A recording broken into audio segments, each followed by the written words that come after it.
ይሄንን እውቅና አልሰጣቸውም።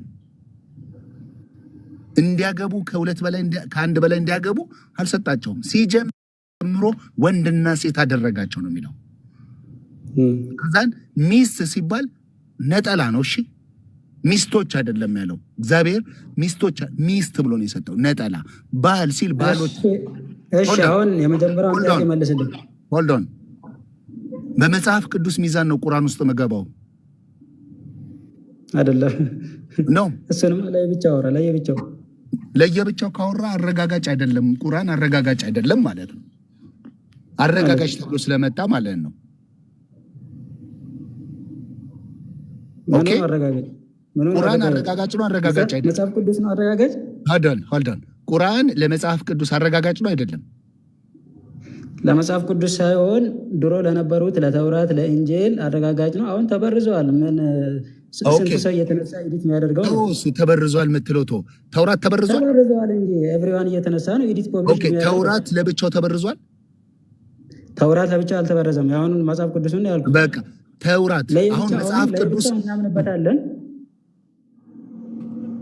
ግን አሁን ማታውቀውን አታውራ። መጽሐፍ ቅዱስ ምንድን ነው መጽሐፍ ቅዱስ ማለት ምንድን ነው? መጽሐፍ ቅዱስማ የሙሴንም የሁለቱንም የያዘ ነው። በቃ የኢሳንም የሙሴንም አሳይ፣ ማስረጃ አንተ። የኢሳንም የሙሴንም የእንትናንም የያዘ ነው የሚል ማስረጃ አንተ አለው። እሱም ፓርቱን ታውቁታላችሁ። ማታውቀውን ነገር ያሲኖ አድምጠኝ። ባላነበብከው ነገር ማስረጃ ማብራሪያ አትስጥ። ከእናንተ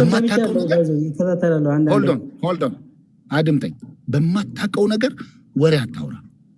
አይ ይህንን አላውቅም ቁርአኔ ግን ያለኝ ይህንን ነው የሚባለው።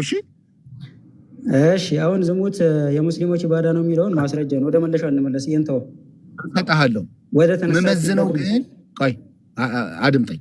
መመዝነው የሙሴ አምላክ ሙሴ በጻፈልን መሰረት ተውራት ማለት ነው። ተውራት ላይ ያለ ሐሳብ አለ፣ ዘፍጥረት ላይ የሚናገር ሐሳብ አለ። እሱን አነብልህና በዛ ነው ቁርአኑን የምፈትሸው። ያ ሙሴ በመጻፈው ተውራትን ትቀበላለህ አይደል? ተውራትን ለየብቻው እንደ ጥቅል እንቀበለዋለን። አሁን ግን የምንመራበት ተውራትን ትቀበላለህ አትቀበልም?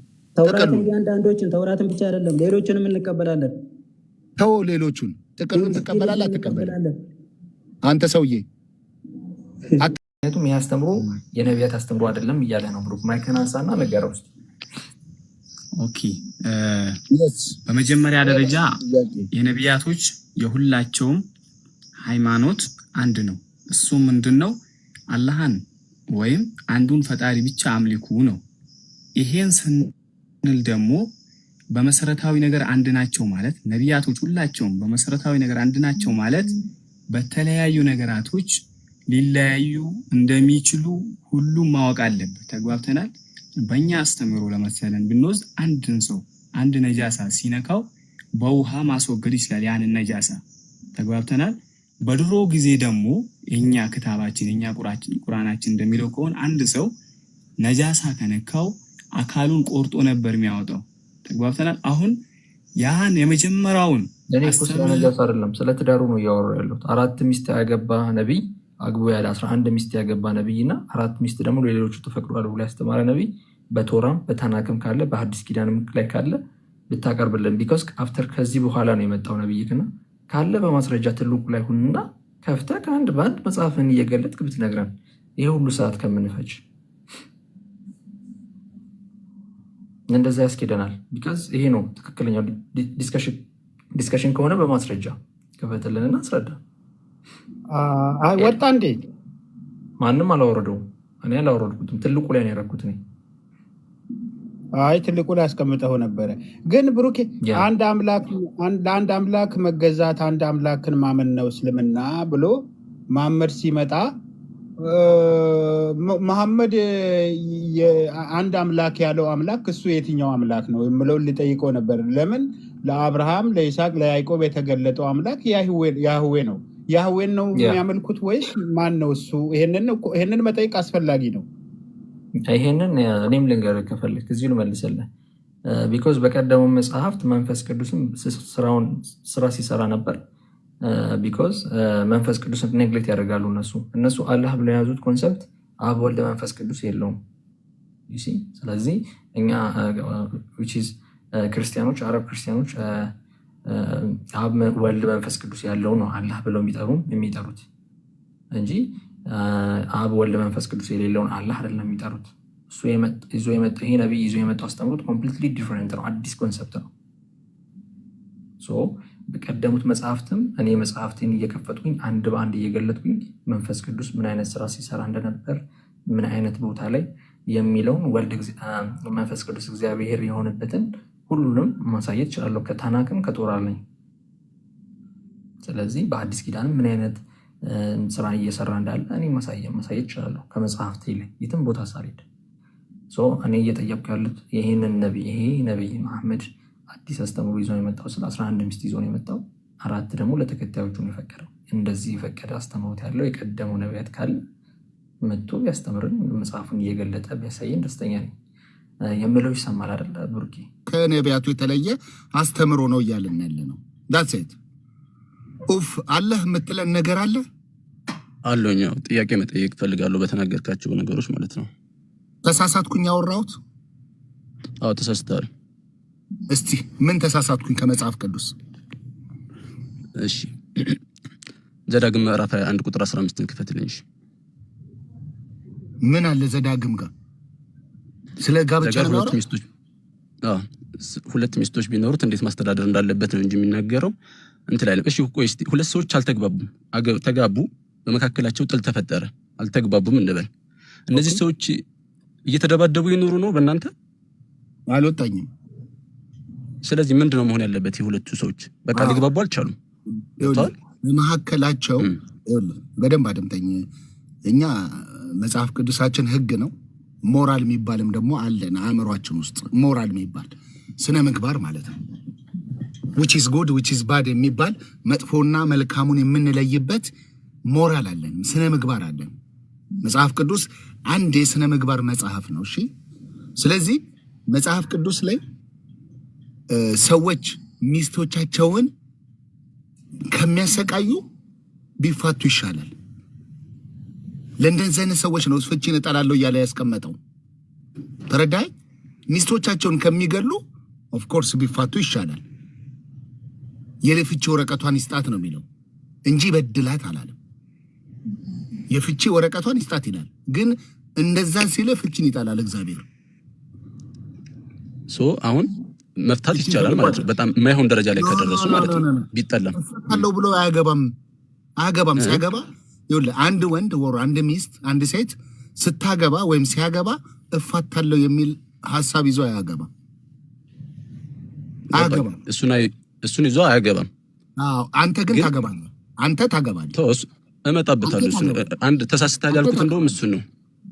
አንተ የፍቺ ምዕራፍ አለክ። አንተ እፋታለሁም ብለህ ታገባለህ። እሱ እንደማይቻል አሳያለሁ። ችግር የለውም። አይ አንድ ተሳስታል ያልኩትም እሱ ነው። ባሰባችሁ ችግር የለውም። ወይ እናንተ ጋር ልጨርስና ወደ እኔ እመጣለሁ። ችግር የለውም። ስለዚህ አሁን በመጽሐፍ ቅዱስ ተጋብተው በጣም የማይሆን ነገር ከደረሱ መፋታት ይችላሉ ማለት ነው። ከመጀመሪያ ሲያገባ ግን እፈታለሁ ብሎ ማግባት አይቻልም። ለምሳሌ አሁን አንተ ያልከው ተጋቡ እንሆናለን ብሎ ተጋቡ፣ በቃ ይዘልቃል ብሎ ትዳራቸው ማለት ነው። በቃ ትዳር ላይ ከገቡ በኋላ እፈታለሁ ብሎ አያገባም እያልኩ ነው ያለሁት። እንደዛ ብሎ አያገባም። ሲያገባ መስራት አያስፈልግም። እፈታለሁ ብሎ አያገባም። እንደዚህ አይነት መስራት አያስፈልግም።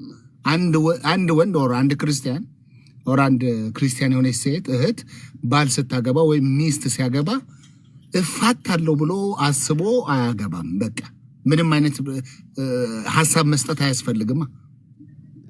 ገባኝ እኮ እፋታለሁ ብሎ አያገባም፣ ግን አገባት መጨረሻ ላይ አልሆነም። እፋታለሁ ብሎ አያገባም። ገባ? ሌላ ሐሳብ አታምጣ ሌላ ሐሳብ። በቃ እንደዚህ አይነት ሐሳብ ይዞ አያገባም።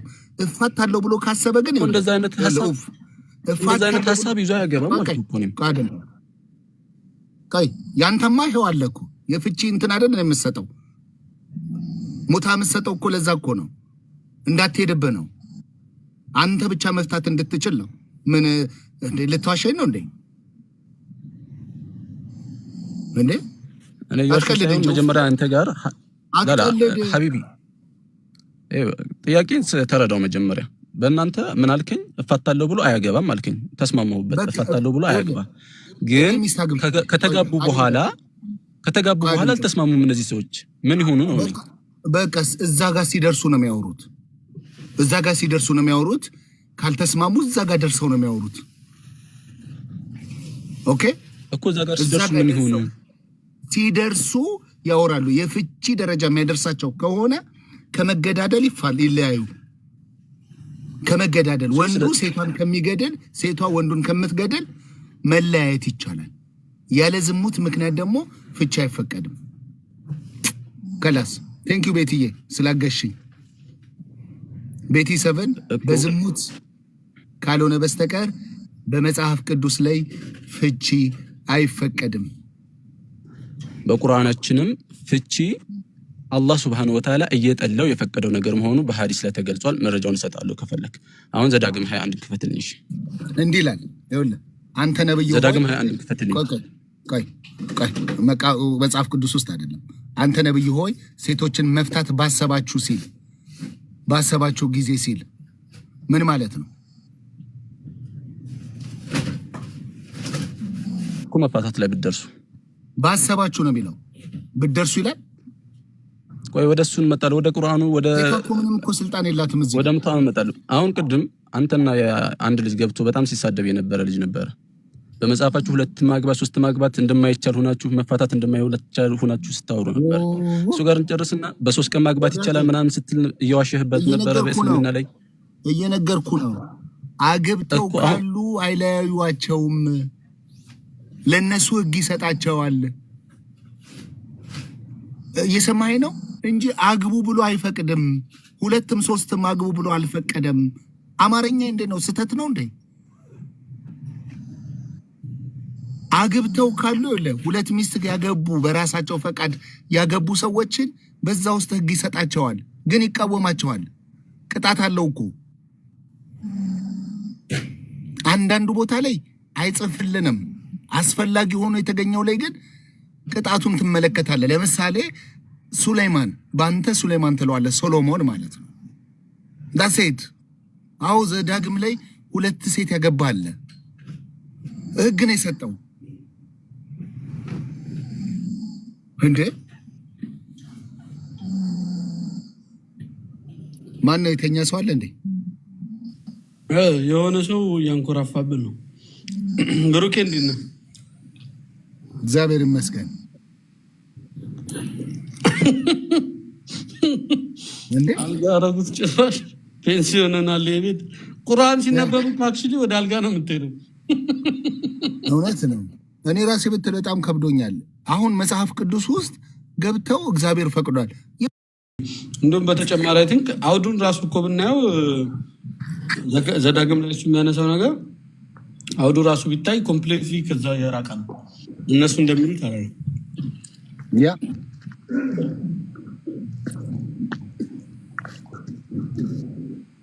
እኔ በጣም የምገረመው መጽሐፍ ቅዱስ ላይ እግዚአብሔር ራሱ አልተናገረም። በቃ 2 አግቡ 3 አግቡ ብሎ አልተናገረም።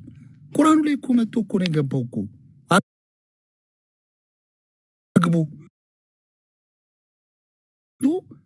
በራሷ ተነስታ እንዳትሄድ እኮ ነው። የኪራይ እኮ ነው የሚከፍሉት እኮ ኪራይ፣ የማህፀን ኪራይ እኮ ነው፣ ሌላ አይደለም። ደግሞ በተለየ ነው ደግሞ ሴቷን ፕሬሸር የሚያደርገው በልዩነት ነው። ወንድ እንደፈለገው ሆኖ ሴቷ በተለየ ሁኔታ እንደ ዕቃ እሱ በፈለጋት ጊዜ እንዲያገለባብጣት ልዋጭ እንዳልከው ነው። ባለፈው ዘዳግም ላይ ያለው ሐሳብ እሰይ ተወለደ። ዘዳግም ላይ ያለው ሐሳብ አንድ ቅድም እንዳልከው በአውዱ ቢወራ እንደገና ደግሞ 2 ሚስት አገብቷል። 2 ሚስት ያገባ ተብሎ ህግ ተሰጥቶታል። ልክ ይህን ስመልስበት ነው የሮጠው ልጁም ወፍም ህግ ተሰጥቶታል። የስ ፍትህ አይደለም የተባለው። በቃ በዛው ላይ ህግ ተሰጥቶታል። ስተት ነው። ህጉ ወጥቶለታል ምን ማድረግ እንዳለበት። ግን መጽሐፉ ጠቅላላ መጽሐፍ ቅዱስ የሚያወራው 1 ሴት ለ1 ወንድ ነው ጠቅላላ መጽሐፉ። ግን ሰዎች የራሳቸውን የስጋቸውን ሐሳብ አከናውነዋል እላለሁ።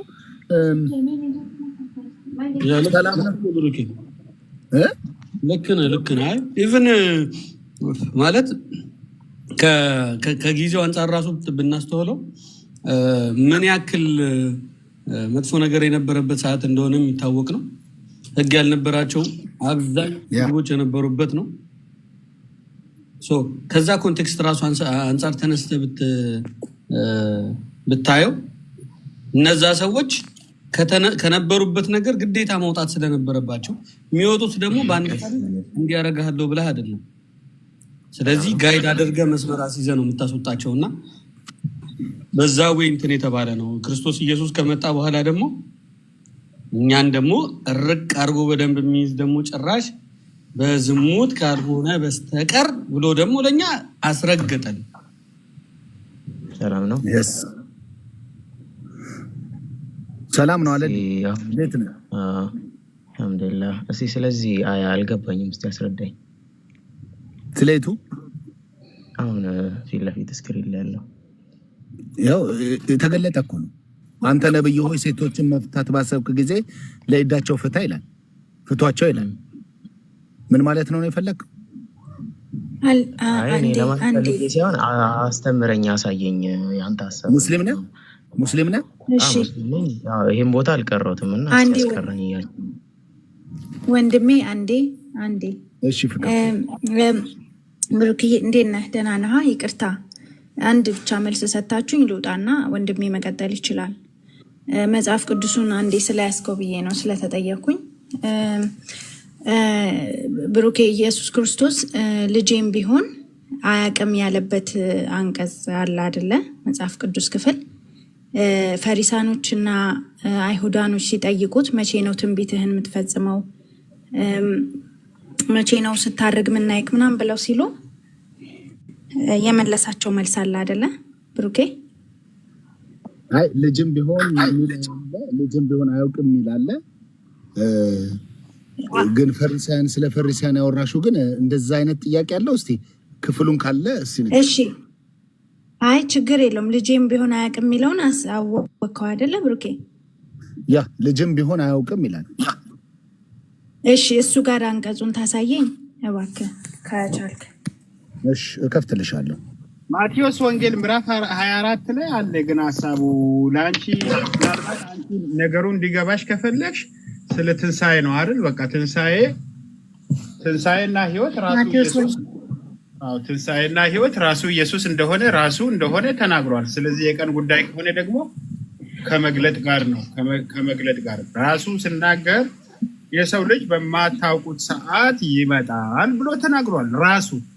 ስለዚህ እዛ ጋር ጌታ ኢየሱስ የሚመጣበትን ቀን ባያቅ የሰው ልጅ እናንተ በማታስቡት ሰዓት ይመጣል ብሎም የምናገር ክፍል ስላለ ትንሣኤ ራሱ ኢየሱስ ነው። ከኢየሱስ ጋር ያለ መኖር መጥፋት ነው፣ መሞት ነው። በቃ ኢየሱስ እኮ ራሱ እኔ ትንሣኤ ነኝ ብሏል። ስለዚህ የቀን ጉዳይ ከቀን ጋር መጨቃጨቅ መቼ ነው ቀኑ እያሉ እንትን መልፋት ራሱ አግባባል ስላሉኝ ነው። ችግር የለውም። ማቴዎስ ወንጌል ስንት ላይ ያልከኝ ወንድሜ? ምዕራፍ 24 ላይ ነው። እንደገና ማርቆስም 13 ላይ ይናገራል። ግን ሞር በደንብ የሚያብራራው ማርቆስ ምዕራፍ 24 ቁጥር 36 ያለችውን ሀሳብ ብቻ ነው ይዘው የሚንቀሳቀሱት። ግን ከፍ ብለሽ ወደ ላይ ከፍ ብለሽ ወደ ላይ ከፍ ብለሽ ብታነቢው የሚያወራው ስለመጨረሻው ቀን ነው እያወራ የመጣው። ግን እዚህ ጋር መጥቶ ደግሞ ስለዚህ ሰዓት ግን ከአባት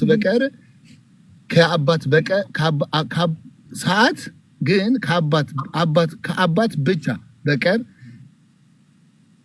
ሰማይ መላእክትም ቢሆኑ ልጅም ቢሆን የሚያውቅ የለም ይላል። ይህን እያስተማራች ያለው እንግዲህ በአይሁድ ልምድ መሰረት ነው፣ የኑሮ ዘይቤ ማለት ነው። የሚያወራው ስለ መጨረሻው ቀን ነው። ከፍ ብለሽ ስታነቢ ጠቅላላ እንዴት እንደሚከናወን ደሆል እያወራ ይመጣና እዚህ ጋር ግን እንደዛ ይላል። እኔ አንድ ምሳሌ ልስጥሽ፣ አንድ እውነት ልስጥሽ። አንድምታውንም ተመልከች። ኦርቶዶክስ ነሽ አይደለ? ኦርቶዶክስ ነሽ። ትክክል። አንድምታውን ተመልከች። አንድምታውን ተመልከች። አንድምታው አለ ግን ብዙ እይታዎች አሉ በዚህ ዙሪያ ላይ። ስለዛች ቀን ሲባል እስራኤሎች ሙሽራው ቀን የሚቆርጥለት አሁን ስለ ሙሽራው ነው። ስለ ሙሽራው የሚመጣው መጨረሻው ቀን አይደል? ቀን የሚቆርጥለት አባቱ ነው። አባትየው በእስራኤል ህይወት ማለት ነው። እዚች ላይ ብሩኬ ያ እንትኑ አውዱ የተነገረ ኢየሱስ ክርስቶስ ለሐዋርያቱ በሚያስተምርበት ሰዓት እዛ ጋር ያሉት ታዳሚያን ወይም ደግሞ አዳማጮቹ በሚገባቸው መንገድ ነው የሚያስረዳቸው። እንዳልከው መጀመሪያም እንዳልከው እናንተ እንድታውቁ አይፈልግም። ሌላ ክፍል ላይ የማስታወስ እርግጠኛ አይደለሁም ማስታወሴን። ሌላ ክፍል ላይ ግን በተመሳሳይ ጠይቀውት እንዲሁ እናንተ አታውቁትም ለእናንተ አልነግራችሁም የሚል እንትንም አለ እና ብሩክ አሁን እየነገረሽ የነበረው እንትን ደግሞ ዳይሬክሽን ደግሞ በዛ ሰዓት የነበሩት ሰዎች በእስራኤላውያኑ ባህል መሰረት የሰርጉ ቀን እዛ ውስጥ ያሉት ቤተሰብ ያውቀዋል። ባል ያውቃል፣ ሚስት ያውቃል፣ ቤተሰቦቹ ያውቃሉ። ነገር ግን ያቺን ቀን የሚናገራት አውጥቶ የሚናገራት አባት ነው። ከአባት በስተቀር ልጁ ሙሽራው ሙሽሪትን መናገር አትችልም፣ አይፈቀድላትም። እነሱ በሚገባቸው ቋንቋ በራሳቸው መንገድ አባት ካልሆነ ልጅም አያውቀውም ብሎ ልጅ እሱ እንደማይነግራቸው ወይም ደግሞ ልጁ አውጥቶ እንደማይነግራቸው እሱን ለማመላከት እንጂ እኔ ከእውቀት አንጻር እኔ አላውቅም እያላለ። ምክንያቱም እሱ ራሱ እግዚአብሔር ነው። ደንቶር አይቀየርም፣ ርዕስ አይቀየርም። አይዟችሁ በቃ ይኸውልሽ፣ ማነሽ ፍቅርትዬ ነሽ አይደለ? ፍቅርትዬ ያው መነገርም ስላለበት ነው፣ መመለስም ስላለበት ይኸውልሽ፣ ከላይ ያለውን የመጨረሻውን ይቅርታ ሰላም ብያለሁ። እሷ አንዷለም ክርስቲያን ስለፈለኩ ነው። ክርስቲያን ነህ? እሺ ጎይ እና ምን አለ መሰለሽ አሁን እንደዚህ አይነት ጥቅሶችን ብቻ ይዘሽ እንትን አትበይ። አሁን ለምሳሌ መዝሙረ ዳዊት ምዕራፍ 73 ላይ አንተ የዘንዶውን ራስ ቀጥቅጠህ ለኢትዮጵያ ሰዎች ምግባቸውን ሰጣቸው ይላል። ቀጥታ ወርዱን ይዘሽ ስታነቢው ግራም ያጋባሩ ግን የራሱ ፍቻ አለው። ኢየሱስ ክርስቶስም እንደዛ ሲል እሱ አላውቀው ብሎ አይደለም። ገብቶሻል? ግን እንኳን እናንተ እኔም አላውቀውም ከአባቴ ውጭ ያለው ለዛ ነው። እና እንዳትደነጋገሪ አመሰግናለሁ። መጽሐፍ ቅዱስን እኔ ጥያቄ አድሮብኝ ሳይሆን ሌሎች ሰዎች ጥያቄ ስላደረባቸው እኔ ላስረዳቸው ስለፈለግኩ ነው። መጀመሪያ ራሴ ተረድቼው በቃሉ መሰረት መግለጽ አይከብድም። ይሄ በቃ የትንሣኤውን ቀን ለመናገር ነው። ስለ ቾኮሉ ሊነግራቸው ስለፈለገ ነው የገለጸው ብዬ ነው ያስረዳው። በይበልጥ ግን ለማወቅ ገባ በደንብ መያዝ ስላለብኝ ነው ጥያቄ ያቀርብ ወንድም። እዚች ጋር ለመጨመር ያክል አሁን በዛ ሰዓት ክርስቶስ ኢየሱስ የመጨረሻዋ ቀን ሮብ ናት፣ የዛሬ 10 ዓመት ማክሰኞ ቀን ናት ብሎ ቢናገር ወይም ደግሞ አሁን ያለን ህዝቦች ይሄን ቢነገረን የዛሬ 2 ዓመት የመጨረሻዋ ቀን ናት ተብሎ ቢነገረን እውነት እንኖረዋለን? ምክንያቱም ሰዋዊ እንትናችን ጫና ያደርግብናል። ስለዚህ ያቺ ቀን ልትነገረን አይገባም። እንደ ምንድነው ባልታሰበ ቀን እመጣለሁ አይደለም የሚለው፣ እንደዛው እንዳለው ያቺን ቀን ቢነገረን እኛ መኖርና ክርስቲያናዊ ምግባራችንን ለማከናወን እንቅፋት እንዳይሆንብን፣ ለዛም ነው ያቺ ቀን ፓርቲኩላርሊ በዚህ ጊዜ ነው ተብላ የማትነገረ። አዎ እህታችን ማቴዎስ ወንጌል ምዕራፍ 24 ላይ ቁጥር 44 ላይ ስለዚህ እናንተ ደግሞ ተዘጋጅታችሁ ኑሩ፣ የሰው ልጅ በማታስቡበት ሰዓት ይመጣልና ይላል። ይሄንን ቦታ ይሄ ቀደም ያነሳሽውም ክፍል ማቴዎስ ወንጌል ምዕራፍ 24 ውስጥ ነው ያለው፣ እዛ ማግኘት ትችያለሽ። እንደገና ሉቃስ ወንጌል ምዕራፍ 12 ቁጥር 40 ላይም እናንተ ደግሞ ተዘጋጅታችሁ ኑሩ፣ የሰው ልጅ በማታስቡበት ሰዓት ይመጣልና ብሎ አስቀምጧል። እንግዲህ የሰው ልጅ እያለ የሚጠራው ራሱን ነው። በማታስቡበት ሰዓት ይመጣል እያለ ያለው እሱ በማያስቡበት ሰዓት እንደሚመጣ ነው የምናገረው። ለዚህ ከመግለጥ ጊዜውን ሰዓቱን ከመግለጥ አንጻር ሁል ጊዜ ግን ተዘጋጅቶ እንዲኖሩ ከመንገር አንጻር እንጂ በማታስቡበት ሰዓት ይመጣል እያለ አያውቀውም ማለት ሌላ ነገር ነው ባጭሩ ማለት ነው። ነገር ግን እኔ ሙስሊሞችን ማለት ነው ይሄንን ጥያቄ አንስቶ ክርስቲያኖችን የመጠየቅ ሞራል ራሱ የላቸው። እንዴት ከተባለ አረጋጋጭ ነው ያሉት የነሱ ነብይ መቼ ነው ብሎ ነው የተናገረው? እሱ እኮ እንደውም ክርስቲያኖችን አይሁዳውያንን እና ክርስቲያኖችን በመጨረስ ነው ቅያማ ትቀት ይመጣልች ያለው። ልክ ነው። ስለዚህ ሐሰተኛ የሆነ ነብይ አንድ ሐሰተኛ የሆነ ነብይ ቅያማ ወይም የመጨረሻ ቀን የሚመጣው አይሁዳውያንን ክርስቲያኖችን ሲጨርሱ ነው ብሎ ነው የተናገረው። ሌላ ጭቅጭቅ ውስጥ ገባችሁ። ኦኬ መውጣት ትችላለህ፣ እኛ እናስገድደው። አረጋጋጭ የተባለው ነብይ ምንድነው ያረጋገጠው ብለሽ ነው መጠየቅ ያለብሽ እዛ። እነሱ አሁን ለአንቺ for the sake of knowledge ይሄንን ነገር ክርስቲያኖች የሆናችሁ እባካችሁ ሙስሊሞች ጋር ሄዳችሁ እነሱ ማደናበር ነው ስራቸው አሉ። እዚህ ጋር ክርስቲያኖች በደንብ የሚያስተምሩ አሉ ከነአኬ ጀምሮ በቃ ነጋድሳም አሉ ሌሎችም አሉ። ሙስሊሞች ጋር እንደው ብትገቡ ራሱ እኔ ቤተሰቤ ነኝ። ጥያቄ ይዛችሁ ለመምጣት ከሆነ ጥሩ ነው። እኔ ቤተሰብ ጥያቄ ይዛችሁ ለመምጣት ከሆነ ጥሩ ነው። ነገር ግን ባትገቡ ንጽጽር ላይ የሚሰሩ ሰዎች በደንብ እውቀት ስላላቸው ቢገቡ ችግር እኔ አሁን በኔ አቅም እንኳን እኔ አያጃጅሉኝም ታምር ብመጣ ግን ሌላ የሱን የሰይጣን ያጋንንት ትምህርት ልሰማ አልሄድም። እዛ ግን እውቀት የሌላቸውን መሰረት የሌላቸውን ሰዎች በቀላሉ ይወስዳሉ። ለምን ይሄውና አቅም እኮ የእናንተ አምላክ ይላሉ። ደግሞ እውነተኛ ይሆን ከአንተ አምላክ አንተ ብቻ አይምልም አለ። እሱም ቦታ አመጡና እሱ እኮ አምላክ አይደለም አምላክ ብሎ የሚጠራው እውነተኛ አምላክ ሌላ አለ ነው። ስለዚህ አትሂዱ፣ ባጭሩ አትሂዱ። አጭበርባሪ ናቸው። አረጋጋጭ ነው የተባለው የነሱ ነቢይ በመጨፍጨፍ ነው ቅያማ ይደርሳል ያለው፣ በመግደል ማንን? ክርስቲያንን፣ አይሁድን። ይሰማል። ሰላም ነው። እሺ ቀጥል። አስረዳለሁ ብለኝ ሌላ ሰው ማለት ገባ ሰዓት ወስዳችሁ። እሺ ቁርአንን ነው ማስረዳ? አዎ ገብተዋል አይደለ?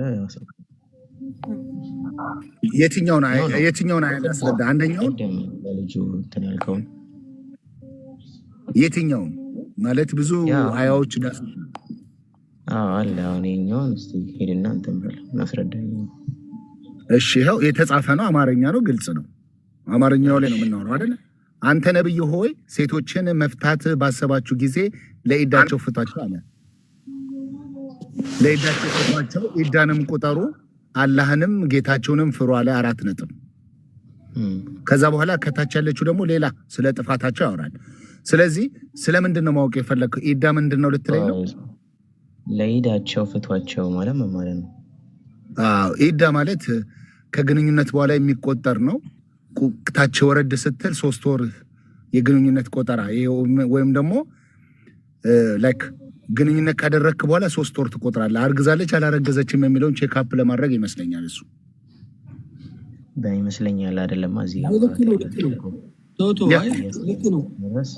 ማርገዛ ለማርገዟን ለማረጋገጥ ነው። ታዲያ ኢዳ የሚቆጠረው ለምንድን ነው? ገባኝ። ከግንኙነት በኋላ የሚቆጠር ኢዳ አይደል? ኦኬ ላስተምርሃ። በቃ እንደዛ ከሆነ ጫን ላድርግልህ። ሱረቱ አልአሕዛብ ለምን ተረጋጋ። አንዴ ተረጋጋ። ሱረቱ አልአሕዛብ 49ኛው አያ ምን ይላል መሰለ? ቴንኪው ፈትዋም ስለምሰጥ እናንተ ብቻ አይደላችሁም በመጽሐፍ ቅዱስ ለመዘነጥ ያለባችሁ። እናንተ ያመናችሁ ሆይ ምእመናትን ባገባችሁና ከዚያም ሳትነኳቸው በፊት በፈታችኋቸው ጊዜ ለእናንተ በእነርሱ ላይ የምትቆጥሩት ኢዳ ምንም የላችሁም። ካልነኳቸው ከእነሱ ጋር ግንኙነት ካላደረጉ ኢዳ አይቆጠርም። ስለዚህ ግንኙነት ካደረገ ኢዳ ይቆጠራል። ዝና ለማረጋገጥ ነው። 3 ወር ይጠብቃል። ልቀጥል። አሁን ጨርሳለሁ። አጣቅሟቸውም ይቆጥራሉ 3 ወር አላህንም ጌታቸውንም ፍሩ ቆይ አላህንም ጌታንም ፍሩ ይላል ባሰባችሁ ጊዜ ነው የሚለው እሺ ባሰባችሁ ጊዜ ነው የሚለው መፍታት ባሰባችሁ ጊዜ ነው የሚለው እሺ ሌላ አይደለም ወንዱ ባሰበ ጊዜ ነው ሴቱ አይደለች ኢዳንም ቁጠሩ አላህንም ጌታቸውንም ፍሩ ይላል ግልጽ የሆነች ጠያፍ ካልሰሩ በስተቀር ከቤቶቻቸው አታስወጧቸው አለ ጠያፍ ነገር ከሰራች ከቤቷ ያስወጣታል ማለት ነው ግን ጠያፍ ነገር ካልሰራች አታስወጧቸው እያለ ይናገራል አይውጡም ይላል ይህች ያለ ህግጋት ናት አለ እቺ ጠያፍ ነገር የተባለችው ምንድናት ነው ኦኬ መተንተን ይቻላል ይህች ያለ ህግጋት ናት የአላህንም ህግጋት የተላለፈ ሰው በእርግጥ ነፍሱን በደለ ከዚህ ፍቺ በኋላ አላህ የመማለስ ነገርን ምናልባት ያመጣ እንደሆነ አታውቅም ምን ይላል መማለስ ይቻላል ብለህ ታምናለህ ከተፋቱ በኋላ መጀመሪያ ሐሳቡን ግልጽ የሆነች ጠያፍ ካልሰሩ በስተቀር ከቤቶቻቸው አታውጧቸው አይውጡም የሚለው ሐሳብ ምንድነው ግልጽ ጠያፍ ማለት ዝሙትን ለማውራት ነው አይ ነው ታዲያ ይሄ ቆቀይ አደምጠኝ ይሄ ዝሙትን ከሆነ ደግሞ ወደታች ወረድ ብሎ የሚናገር ነገር አለ ይሄ ዝሙትን ከሆነ ደግሞ 4 ሰው መቆም አለበት 4 ሰው አልጋ ውስጥ እንኳን ገብተው አይቀበልም ተቀባይነት የለውም መርፌና ክር ካልሆነ በስተቀር ማለት ነው እንትን ማለት ነው በሐዲስ እና በቁርአን ላስደግፍልህ አልችልም አይ እኔ እየሰጠውክ ነው እኮ እየነገርኩ ነው አፍረኛ አይደልከው በቃ ተማር ፈቷ እየሰጠውክ ተማር ይኸውልህ ግልጽ የሆነች ጠያፍ የሚባለው እኔ ፈቷ እየሰጠውክ ነው ማብራሪያ እየሰጠውክ ግልጽ የሆነች ጠያፍ የተባለችው ሴቷ ከባሏ ውጪ ወንድ ይዛ ተኝታ ብታይ እንኳን መርፌና ክር ወር ደግሞ ወንዱ በሴቷ ማህፀን ውስጥ ፔኔትሬት አድርጎ እስካላስገባ ድረስ እሱን ካየ 1 ሰው ብትሆን አትችልም 2 ሰው ብትሆን አትችልም 3 ብትሆን አትችልም 4 ሰው መቆም አለበት 4ቱም ሊመለከቱ ይገባል በምን ጉዳይ ደረጃ ላይ ነው በመፍታት ጉዳይ ደረጃ ነው ወይስ እሷን የመቅጣት ጉዳይ ነው ጥያቄ ከግልጽ የሆነች ጠያፍ ለመሆን ምስክር ለመሆን ማለት ነው ላላ ምስክር ቆቀ አድምጠኝ ለመፍታት ባሰባችሁ ጊዜ የሚለው ግልጽ የሆነ ጠያፍ ማንኛውም አመጽም ከሆነ ይፈታታል ባሰባችሁ ጊዜ ነው ግን እኔ አሁን ያወራው 4 ሰው መቆም ያለበት ያልኩ ይሄ ያለ ህግጋት ነው ኮሱን ማስተካከል አውቃለሁ ስለሱ ጋጋለሁ ግን እኔ ያልኩ ያለሁት አንተ አሁን እዚህ ጋር እየፈታ ያለ ሐዲሱን ስለ በዝሙት ሁኔታ ሆኖ ያቺን ሴት ላይሆን ይችላል በዝሙት ላይሆን ይችላል እዚህ ጋር ያለው በዝሙት ባልከው ሁኔታ እየሄድን ነው አይደለ ስለ ዝሙት እያወራ ነው በዝሙት ሁኔታ እንሂድ አይ ኖ በዝሙትም ላይሆን ይችላል በሌላ ጉዳይም ጠያፍ ጉዳይ ሰራች እሱ ደግሞ ያ ጠያፍ ጉዳይ ደግሞ እሱ ካሰበ እሱ ነው የሚወስነው ወንዱ ባሰበ ጊዜ መፍታት ባሰባችሁ ጊዜ የሚለው ስለ ፍቺ የሚያስብበት ኮዝና ኢፌክት አለው ኮዙ ምንድነው ኢፌክቱ ምንድነው ነው እሺ ልመልስ ሱረቱል ኒሳ የተያዘ ስለሆነ ሱረቱል ኒሳ ላይ ወስደሃለሁ ኮዙ ምንድነው ላልከኝ ሱረቱል ኒሳ 34ኛው አያን ነግረህ አሳያለሁ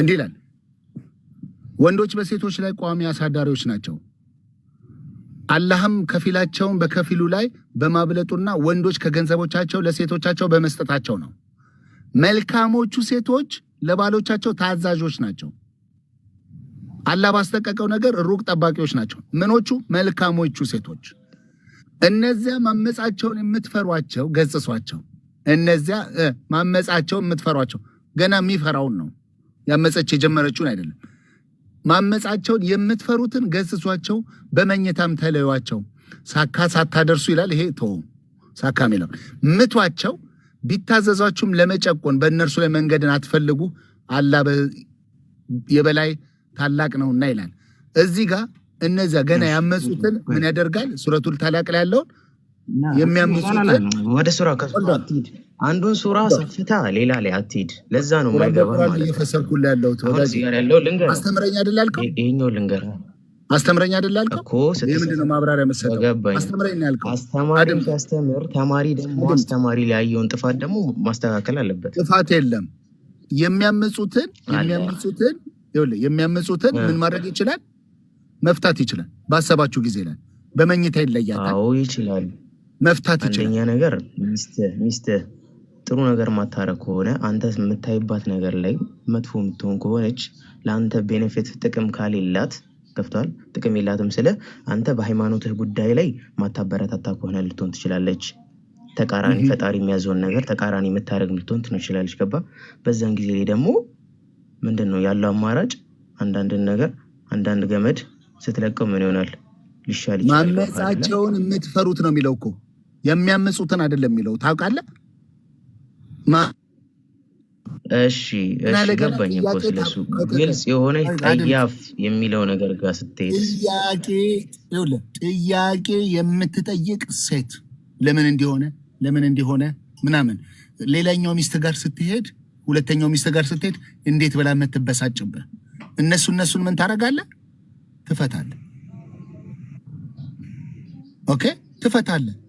እየነገረ ያለው ዝምተኞቹን ግን ጭምቶችን ዝም እሺ እንዲሁን እሺ የምትለዋል ምን ታደርጋለህ? አላህ ሩቅን ጠባቂዎች ናቸው ይላል። እነሱን ምን ታደርጋለህ? ኪፕ አፕ ታደርጋቸዋለህ። የቱ ጋር ነው ያለው? ይሄው ሱረቱን አንሳን እኮ አሳየው ወዳጅ። አድምጠኝ አምነት ልሽ አስተምረኝ ያልከው አስተምረኝ ስላል አሁን ደግሞ ባላንስ እናድርገው። ሆልዶን አስተምረኝ ስላል ካስተምርሃለሁ ትማራለህ። ተምረኝ ግን ስትሳሳት ደግሞ በጣም አይቻለሁ። ስህተት ነገሮችን እያስተማርከኝ ነው። ገባ? አስተማሪን ስህተት አትልም። ተማሪ እላለሁ። እኔ እኮ አሁን እዚህ ያልኩህ ሳላቀርጅም አይደለም በማላውቀው ነገር ላይ አድምጠኝ። አለዲን አስተምረኝ ያልከኝ በደንብ እያስተማርኩ ነው። ተምረ ካልገባ አስገባልኝ አልገባኝም ነው የምትለው። ደግሜ ኦኬ አስተምረኝ የመጣሁት ያን ያህል እውቀትም የለኝም፣ ግን የማውቀውን ነገር አሁን እዚህ ጋር ስላለ ነው። እንዲህ ነው የሚለው መልካሞቹ ሴቶች ለባሎቻቸው ታዛዦች፣ አላህ ባስቀመጠው ነገር ሩቅን ጠባቂዎች ናቸው መልካሙ ሴቶች። እነዚያ ማመጻቸውን የምትፈሩ ነው የሚለው። እሺ ገስጿቸው፣ ገና ማመጽ ያልጀመሩ ማለት ነው። ጥያቄ የሚያበዙ ገስጿቸው ማለት ነው። ገስጿቸው ፍታ አንተ እኮ የምታነበው ዝም ብለህ ነው እንጂ አድምጠኝ። አስተማሪ ይባላል እንዴ? ይሄን አውቀዋለሁ፣ ተፍሲሩን አውቀዋለሁ። ሰላም አስተማሪ ጋር እንደዚህ ክርክር አይገጠምም። አስተምረኝ ካልክ አስተምርሃለሁ፣ ተምረህ ትሄዳለህ። እንዲህ ነው የሚለው። እነዚያ ማመጻቸውን የምትፈሩትን ገስጿቸው ነው የሚለው። አስተምረኝ ብሎ ጥያቄ ይጠይቃል። ሁሱን እኮ ተጠይቆ እኮ ስለ ክርስትና ሲጠይቁት ምንም የማያውቁ ሴቶች ሲጠይቁት ልክ እንደሚያውቅ ሰው ሆኖ አክት ያደርጋል። እኛ ግን ይኸው መጽሐፍቶቻችሁን ከቁራን እየዘለልን ከሐዲስ እየዘለልን ነው የምናስተምራችሁ። ስንጠይቃችሁ ለመደበቅ ትፈልጋላችሁ። ቋንቋ ውስጥ አረብኛ ከቋንቋ የዘለለ ነገር አይደለም። ቋንቋ መግባቢያ ነው። ዳሴት ቋንቋ መግባቢያ ነው። ልክ እንደ አማርኛ፣ ልክ እንደ ሌላውን ቋንቋ ተራ ቋንቋ ነው። የተለየ ቋንቋ በሸር ما تتكلم كلام كثير يا اخي ربيتك انت حيوان ميوت غدا ومار انت والله ميوت غدا ميوت ما تتكلم كلام غلط يا اخي انا ما في كلام عربي انا اتكلم امهريك تكذب يا اخي ما تكذب ربيتك حيوان الكبير ما كبير شيطان كبير البس والله كبير البس داكل في بيت داكل انت عندنا بس ونتو ايش የሚሰሩ ልጆች ጠይቃቸው።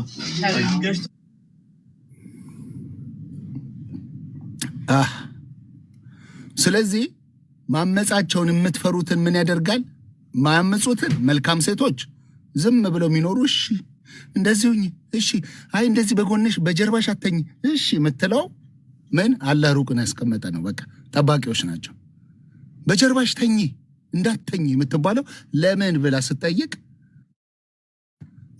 አንቺ ታመጫለሽ ማለት ነው። ሁለተኛ ሚስቴ ጋር ልሄድ ነው ሲል ባልየው አይ ለምንድን ነው የምትሄደው ብላ የምትጠይቀው አንቺ በዚህ የተነሳ አእምሮ ጎዶሎ ናቸው ብሏቸዋል። ቡካሪ 304 ማለት ነው። በዚህ የተነሳ ለምንድን ነው ሁለተኛ ሚስት ላይ የምታገባው? ለምን እንደዚህ መንገር እንደማይችል ታውቂያለሽ? ለአባቱም አይነግርም። አንቺ ምንድን ነሽ? እንደ ሙስሊም አስተምሮ ማለት ነው። ስለዚህ ወንዱ እንደፈለገ ነው የሚሆነው። ሴቷ ገና ማመጽ የሚፈራትን ነው። እነዚያ ማመጻቸው የምትፈሩትን ገጽጿቸው አለ፣ ተቆጧቸው ማለት ነው።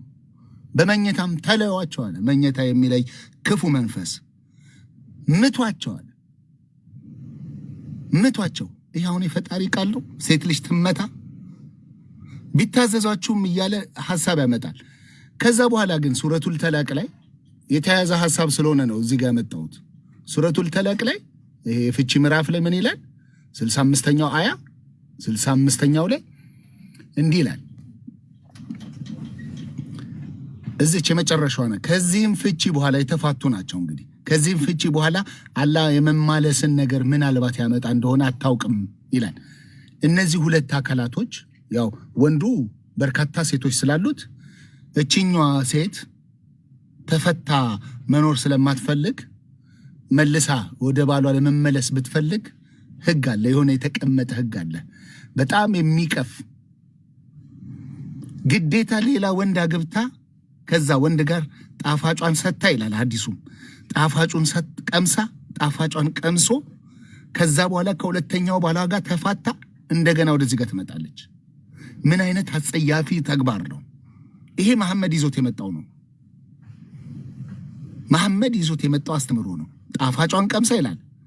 አሁን እዚህ ጋር ተፈታች። እቺ ሴት እዚህ ጋር ያለችው ተፈታች። ስትፈታ ተመልሳ ከዚህ ሰው ጋር መጋባት አትችልም።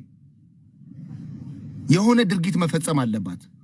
ከዚህ ሰው ጋር ከመጀመሪያ ባሏ ጋር ለመመለስ ሄዳ ሁለተኛ ባል አግብታ ግንኙነት ፈጽማ ወሲብ ፈጽማ ከዛ በኋላ ነው ተለያይታ ከዛኛው ጋር እንደገና እዚህ ጋር የምትመለሰው። ኢትስ ሼም ኦን ዩ ጋይስ። ይሄ ነው እስልምና፣ ይሄ ነው አስተምሮቱ እያላችሁ ነው። ይሄ ነው የዝሙት ሐሳብ። የዝሙት መጽሐፍ የምንለው ይሄንን ነው። እንቀጥል እስቲ። ያው አስተምሬን ብሎ አስተማርኩት። እሰይ ተወለደ። የተሳሳትኩት ነገር አለ ሳውራ? ኧረ ምን ትሳሳታለህ? አላህ ራሱ እኮ ከዚህ በላይ አንድ ወደ ላይ ከፍ በል እስኪ። አሁኑ ሱራ ያ ምን ይላል? ታች የመጨረሻ አረፍተ ነገር ከዚህ ፍቺ በኋላ አላህ የመመለስ ነገርን ምናልባት ያመጣ እንደሆነ አታውቅም።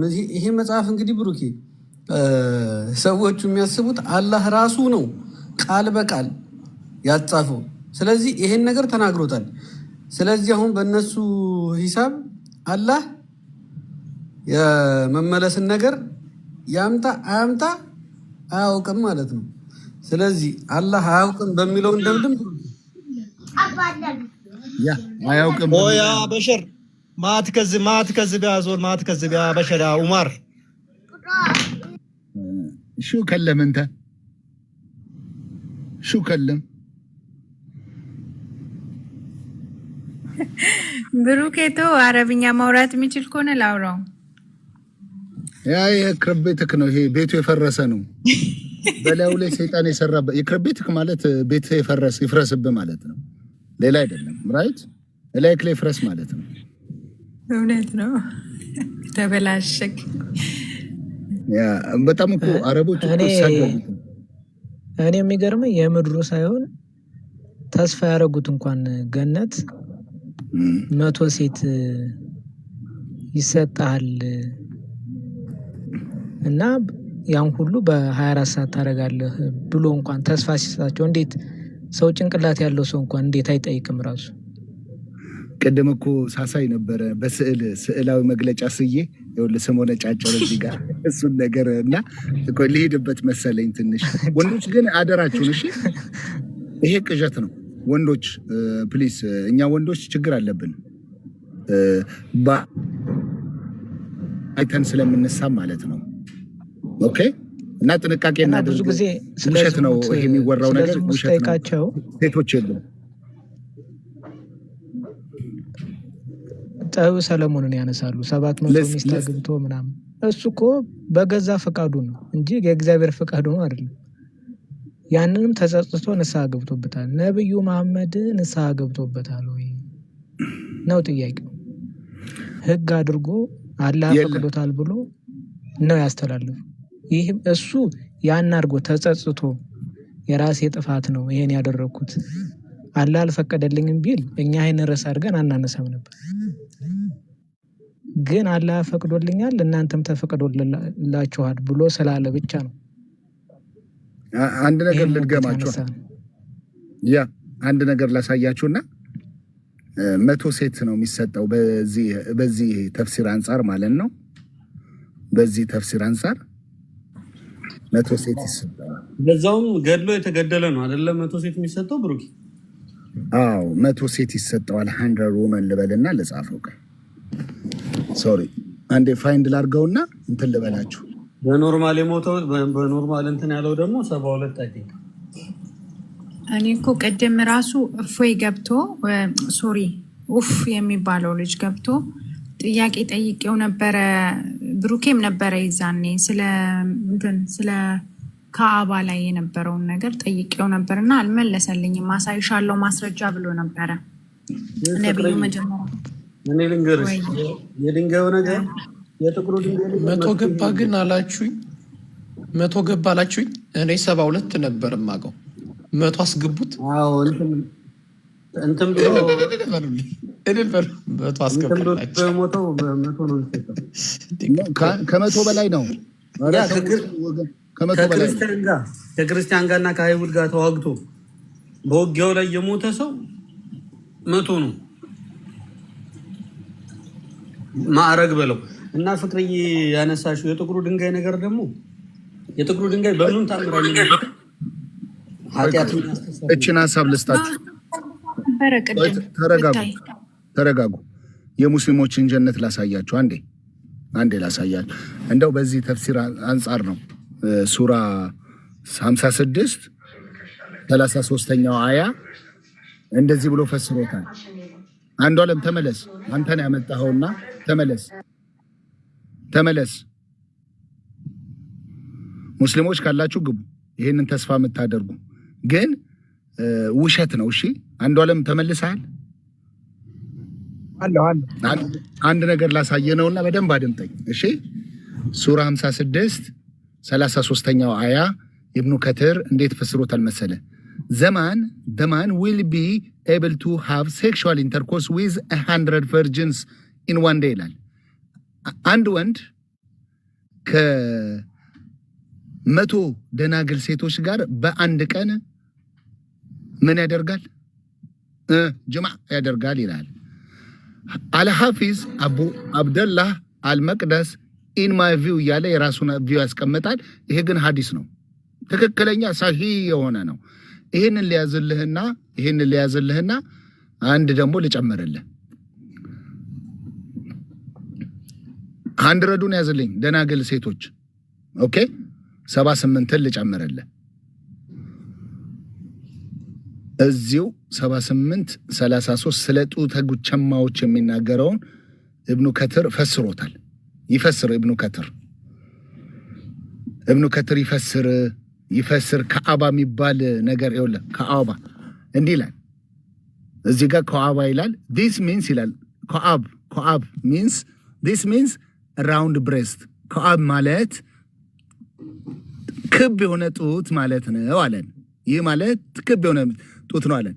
they meant by this the breast of these girls will be fully rounded። ስለ እነዚህ ሴቶች ሲያብራራ አሁን ስለ ክቡ ጡት ሲያወራ በጀነቱ ስላሉ ሴቶች ሲያወራ ጡቶቻቸው ምንድነው? ፉል የሆነ ራውንድ ነው፣ ክብ ነው፣ ሙሉ የሆነ ክብ ነው። ኖት ሳጊንግ አይወርድም፣ ይወደቅ አይደለም። አሁን እናቶች ልጅ ሲወልዱ ጡቶቻቸው ይወድቃል። ኢቨን ኢፍ ደናግል ሆነው ልጃገረድ ሴቶች አንዳንዱ ይተኛል ጡታቸው። ግን ይሄ ምንድነው? ፉል የሆነ ራውንድ ነው። ሳጊንግ አያደርግም፣ አይወድቅም። because they will be ቨርጅንስ ይላል። ምክንያቱም ቨርጅን ናቸው፣ ድንግል ናቸው። ኢኳል ኢን ኤጅ ይላል፣ እኩል ዕድሜ ናቸው ይላል። ዲስ ሚን that they will only have one age እኩል ዕድሜ ያላቸው ይለናል። ኦኬ እኩል ዕድሜ እንዳላቸው አንድ የሆነ ዕድሜ እንዳላቸው ይነግረናል። ኢብኑ አባስ ደግሞ ይህንን ምን ይለናል? all menders for companies who are all of the same age እነዚህ ልጃገረዶች ሴቶች ምንድናቸው? ዕድሜያቸው 33 ዕድሜ ነው ይለናል። 33 ነው ዕድሜያቸው ይላል። ሶ እነዚህ ሴቶች አሁን ይሄ የቁርአን ተፍሲር ነው እና ሱራ 56 33ኛውና ሱራ 78 33ኛውን አያተን ተርሼ ነው እንትን ያረኩልህ። ከዛን ሐዲስ ላይ ደግሞ ሐዲስ ላይ ምን ይላል መሰለ? እንደዚህ የሚል ሐሳብ አለ ሐዲስ ላይ ማለት ነው። ሐዲስ ላይ የሴቶች የዳሌ ስፋት 1 ማይል ነው ይላል። በጀነት ውስጥ ያሉ የዳሌያቸው ስፋት ስንት ነው? 1 ማይል። 1 ማይል ሚንስ እንዲህ ላድርግላችሁ 1 ማይል 10 ኪሎ ሜትር 1 ማይል ኢኳል ቱ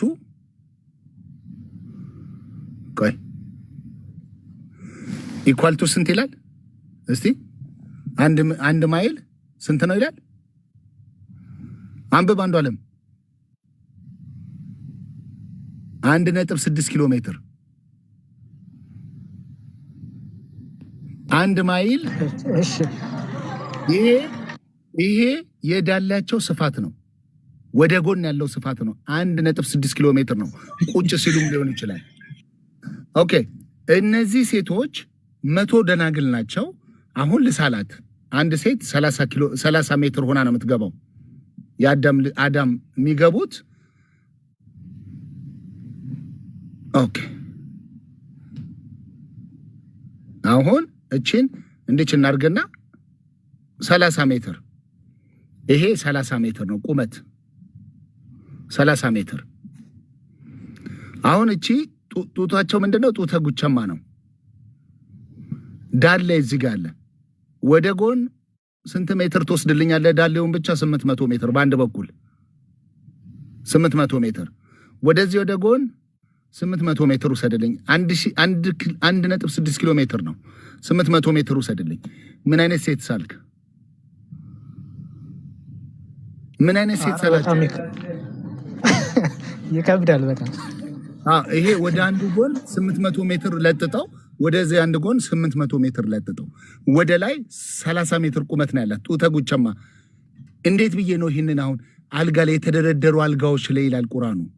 ይህንን መቀመጫ ምኑ ላይ ታደርገዋለች? ምኑ ላይ ታደርገዋለች? አይወድቅም፣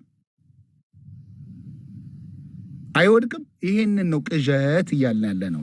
ስለዚህ እነኚህ ወንዱ ምንድነው ቅድም ያልኳችሁ ያሳየኋችሁ ክፍል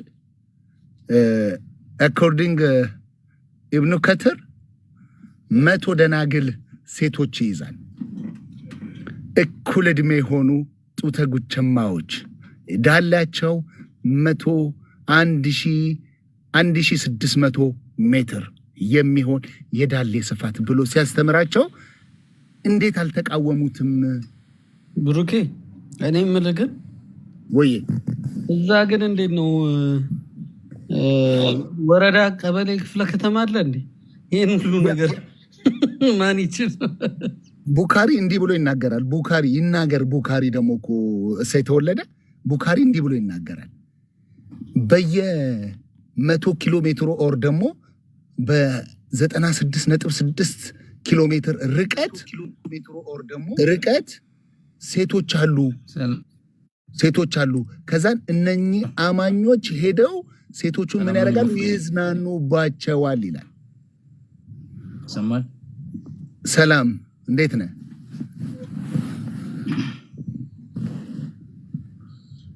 ሰላም ነው። በቃ ሰላም ብያለሁ ሁላችሁ ነው። ይሄ አስተምሮ እኮ በቃ ቺቺኒያ በለው እኮ ሃይማኖትን መሆን እኮ የለበትም። ባይዘው በጣም አሳፋሪ እኮ ነው። ያ ይሄንን ነው ያስተማራቸው። ይሰማል። ኢንጂነሪንግ ነው። ኢንጂነር እስማኤል ይሰማል። ሰላም ነው? እንዴት ነህ?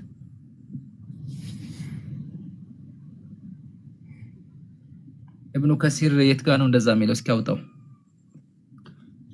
ማውራት ታነበው ማንበብ ትችላለህ? እስኪ አውጣውና ኢብኑ ከሲርን አብረን እንየው እስኪ። እሺ በደስታ ወንድሜ። አቤት ይሰማኛል። ሰላም ነው። ኔትህን አስተካክለውና በደስታ አልহামዱሊላህ ሰላም ነው። በደስታ ነው ማሳየ። እስኪ አሁን እንደዚህ የሚለውን እስኪ አብረን እንየው ወንድሜ። እኮ ልከፍትልህ ነው። 100 ሴቶችን ነው ማሳየ። መጀመሪያ 100 ሴቶችን ነው ማሳየ በደንብ።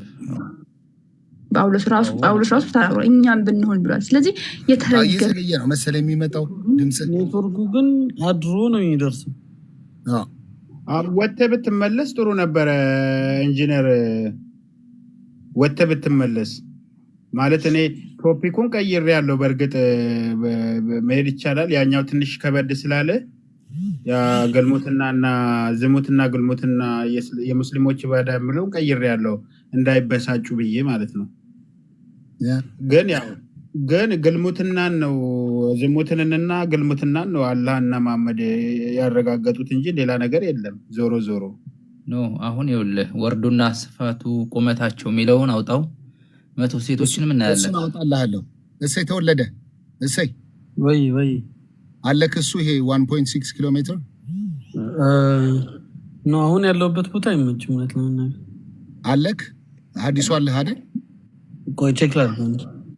እሺ ፕሊዝ እንትን አድርግልኝ። ብሩኬ ወደ ቀደሙ ሊመልሰው ርዕሱን ብሩኬ። ኖ አሁን ስለ ኢንጂነር። እሺ ኢንጂነር ወጥቼ ልግባ። ደህና አሁን እኮ ነው የሚሰማው። ቅድም ያወራነው እኮ ነው። አንድ ጥያቄ አለ።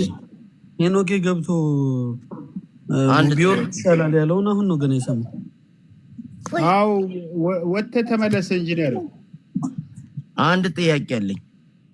ሙስሊም ነው ወንድማችን? አይደለም ክርስቲያን ነኝ። ቆይ አንድ ጊዜ ታወራለህ። ኢንጂነር የሚሰማ ከሆነ ውጣ ወረድና ተመለስ። ላስወረድህ ነው።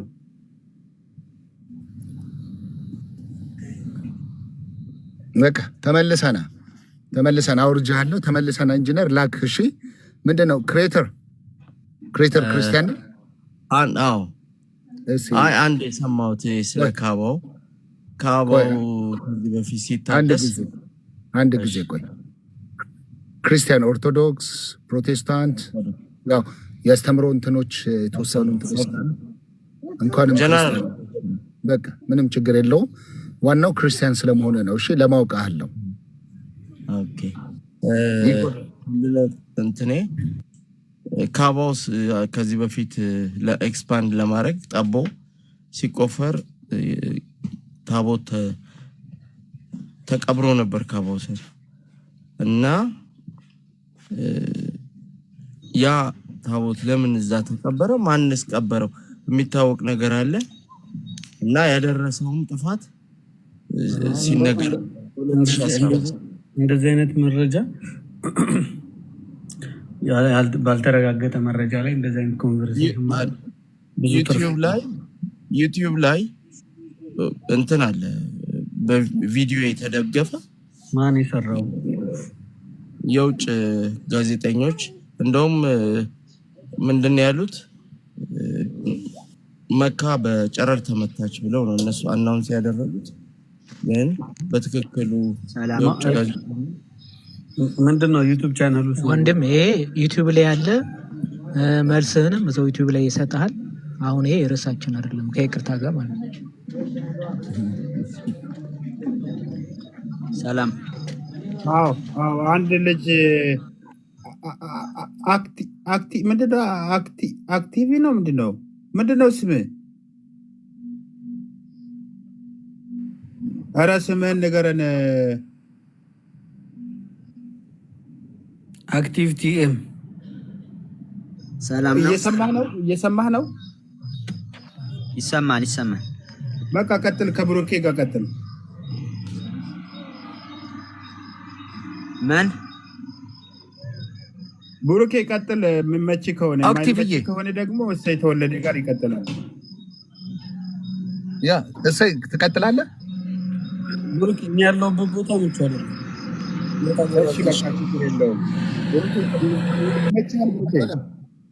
አንዱ ዓለም ይመቻል። ምንም ችግር የለውም። አንዴ እኔም ብዙም አይመቸኝም። ትንሽ ከ10 ደቂቃ በኋላ አይመቸኝም። ያው ኤክሰርሳይዝ ማድረግ ስላለባችሁ ነው። ሴቶችም እኔ አፕሪሼት አደርጋለሁ ድፍረት እንዲኖራችሁ ማለት ነው። አንዳንድ ነገሮች ላይ እንዲኖራችሁ ጥያቄ መጠየቅ ትችላላችሁ። ኦፕን ነው። አክቲቭ አይሰማም። አክቲቭ ሰላም ነህ? አማን ነው። እግዚአብሔር ይመስገን። እንዴት ነው? አለሁ። አሁን ቅድም እንዳልከውን እንደው ብታሳየኝ ብዬ ነበር። ምኑ? የኢብኑ ከሲር ተፍሲር ምናምን እያልክ እየተከታተልኩ ነበር እስካሁን። የመቶውን ሴቶች ነው ወር? አዎ። ትጠብቃለህ? 100 ሴት ትጠብቃለህ በጀነት አንተ ማለት? ከሞትክ በኋላ በጀነት ውስጥ 100 ሴት ትጠብቃለህ ወይስ እንዴት? በቁርአን በሐዲስ ካለው ያ በቁርአኑማ ጦተ ጉቸማ እናጠናዳለን ይላል። ሴቷ ምን እንደሚያጠናዳ አይናገርም። ቁርአን ላይ አለ እኮ። በዛ ስለሆነ የምንመራው ከዛ ውጭ የለም። ያ እነሱም እኮ ቁርአንና ሐዲስ ተፍሲር ነው አይደለም የምትመራበት? አዎ እኮ ተፍሲርም ትመራበታለህ። ሙፈሲራኖች እኮ ከልባቸው አውጥተው አይደለም በሳሳት ፋክቲቪ አይሰማም። እንዴት ነው ነገሩ? እሺ ልክፈትልህ፣ ቁርአን ልክፈትልህና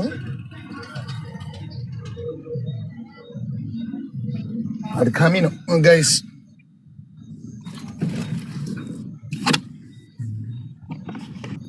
እሺ ቁርአን ልክፈትልህ። እሺ አሁን እንድታሳየኝ ነው እንጂ እውቀቱ የለኝም በነገራችን ላይ። ያ እንግዲህ ካሳየውክ ደግሞ ያው ኤክስፔክት ታደርጋለህ ማለት ነው። በጣም ከባድ ነው። እሺ ያው ዝም ብለህ አሳየኝ እስኪ ሌው። እሺ አክቲቭ ሚውት አድርግ ብሩኬ ሲያወራ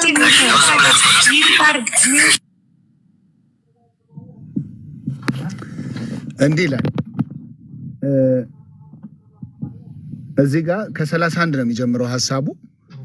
እንደው ከስር ሆነ ካደመጥከኝ ማለት ነው። ለጥንቁቆቹ መዳኛ ስፍራ አለላቸው ይላል። እነዚህ ጥንቁቆች ሴቶችን ያካትታል አያካትትም የሚለው ጥያቄ ምልክት ውስጥ ነው። ሴቶች ያካትታል ካላችሁኝ ግን ከታች ያለውን ሐሳብ ራሳችሁ ትመልሱታላችሁ ማለት ነው። ለጥንቁቆች መዳኛ ስፍራ አለላቸው ካለ የሚያሳየው በአውዱ መሰረት ወንዶች ናቸው። ስለዚህ እስልምና የወንድ ቤት ነው። አትክልቶችና ወይኖችም ለማ ለጥንቁቆቹ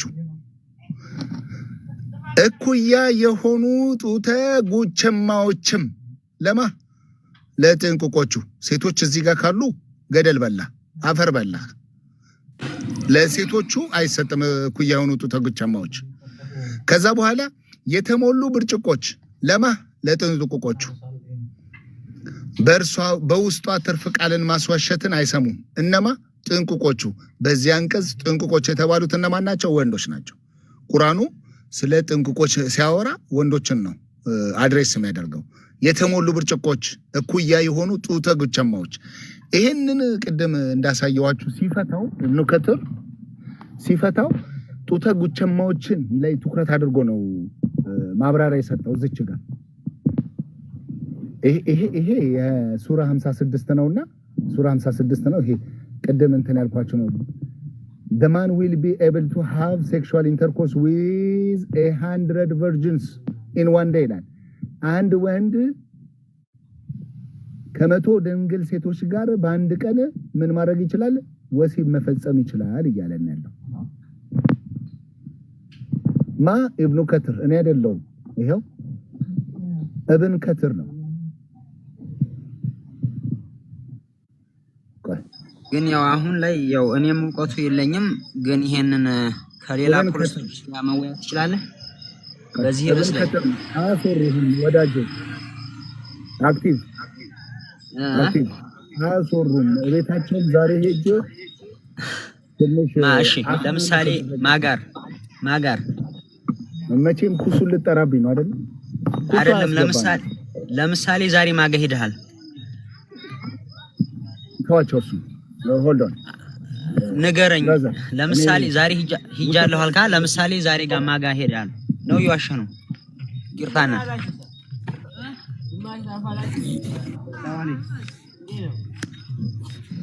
ውሸት እኔ ለምን ዋሻለሁ? በእስልምና ነው ውሸት የሚቻለው። ቅድም ያነበብኩት ሐሳብ ይሄ ኢብኑ ከትር ነው። ከ7 እስከ 40 ያለውን ሐሳብ ሲተነተን ነው። የቅድሙን ግን ርዕሱን ወደ ሌላ አታዙሩ። ዛሬ ሂጃለሁ ብለሃል። እስኪ ማን ነው ዛሬ ገብተህ ያላስወራህ? 78 33 እባክህን እስቲ ዝም በል። ምን ያሻሸኛል? አንተን ለምን ደሞ ዋሸ? ምን እንዳትዋሽ? እስኪ 175 ሰው አለ። እስኪ ገብተህ ያስወጡብህን ቤት ንገረን እስኪ። ይቅርታ ነው። እስቲ አንዴ ሚዩት አድርግ። Thank you. ከዋባ ይላል። ከዋባ this means ይላል ራውንድ ብረስት ይለናል። ከዋባ ማለት ክብ ጡት ብሎ ኢብኑ ከትር ይነግረናል። ክብ ጡት ማለት ነው ይለናል። That means by this that the breast of these girls will be full rounded ይለናል። የነዚህ ሴቶች ጡታቸው ምንድነው? ሙሉ የሆነ ክብ ነው አለ። and not hanging የወደቀ አይደለም፣ የተኛ አይደለም ማለት ነው። because they will be virgins ምክንያቱም እነርሱ ምንድናቸው? ድንግል ናቸው። in equal age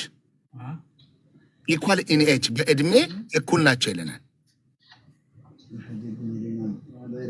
ምን እያለን ነው ኢብኑ ከትር? ኢብኑ አባስስ ምን አለን? እነዚህ ጡተ ጉጨማዎች ሜድነስ ደናግላን ሴቶች who are all the same age 33 ነው። ይሄን ሰምተናል። ደናግል ሴቶች ይለናል። ስለዚህ አንተ እነኝን ዊሽ ታደርጋለህ፣ ትጠብቃለህ፣ አገኛለሁ ብለህ ታምናለህ? በጀነት ውስጥ ሐዲሱ ሶሂህ ሆኖ አምናለሁ። በጀነት ውስጥ ታገኛለህ። ቁርአን እኮ ነው። ቁርአኑን ተፍሲሩን ነው ማወራ። አዎ አንተ ግን ታምናለህ? አቅም አለህ? አትዋሽ። ያሽ መንግስተ ሰማይ አይገባም ይላል። እሺ መልካም። አንተ አቅም አለህ? አራት አስቀኝ ምን ማለት ነው? ከመቶ ሴት ጋር የመተኛት አቅም አለህ? እንዴት የለኝም? አንዷንም በስርዓት አታስተናግድ። እንዴት የለኝም ትላለህ? አይ ይሄን ጥያቄ እኔ ሌላ ጥያቄ መጠየቅ እችላለሁ? ሙስሊም መሆን እኮ ይገርማል። በቃ ምንም አታውቅ ከሆነ ውረድ እባክህ። ለማንኛውም ወንድሜ ኢየሱስ እንድታውቅ በዛው አድቫይስ አደርግሃለሁ። እሺ ኢየሱስን እንድታውቅ ስለ ኢየሱስ ትንሽ ላውራክ። እሺ አውራኝ እስኪ። እሺ በእስልምናው ትንሽ ላይቱ ከባድ ነውና በእስልምናው የዘላለም ሕይወት ሰጪ ማን ነው?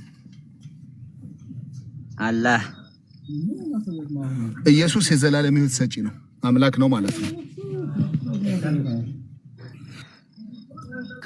ከሞት ማን አስነሳው? የዘላለም ሕይወት ሰጪ ከሆነ እግዚአብሔር ራሱን ማስነስቷል፣ ራሱንም ማስነስቷል፣ እግዚአብሔርም ማስነስቷል። ማን ነው እግዚአብሔር? ማን ነው ራሱ? ሁለት አረካቸው። ተገላለት ካሁን በቃ ወደ መጽሐፍ ቅዱስ ሲመጣ አይደለም። ማን ነው እግዚአብሔር? ማን ነው ራሱ?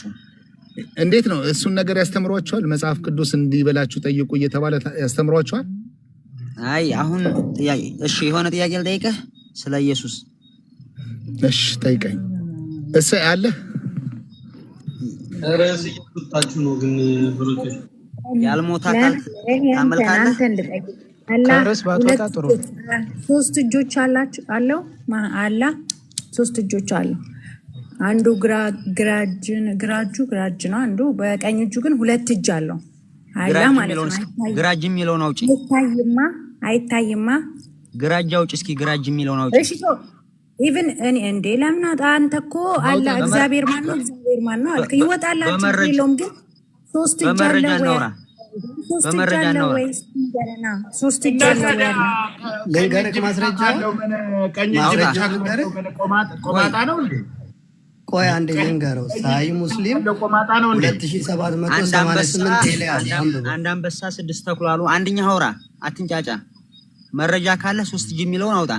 አንደኛ ሳይ ሙስሊም 2001 ቆይ አንድ ጊዜ እኔ የምልህ ሁለት ቀኝ እጅ ካለው ግራ እጁን ምን በላው? ምን ቆማጣ ነው እንዴ?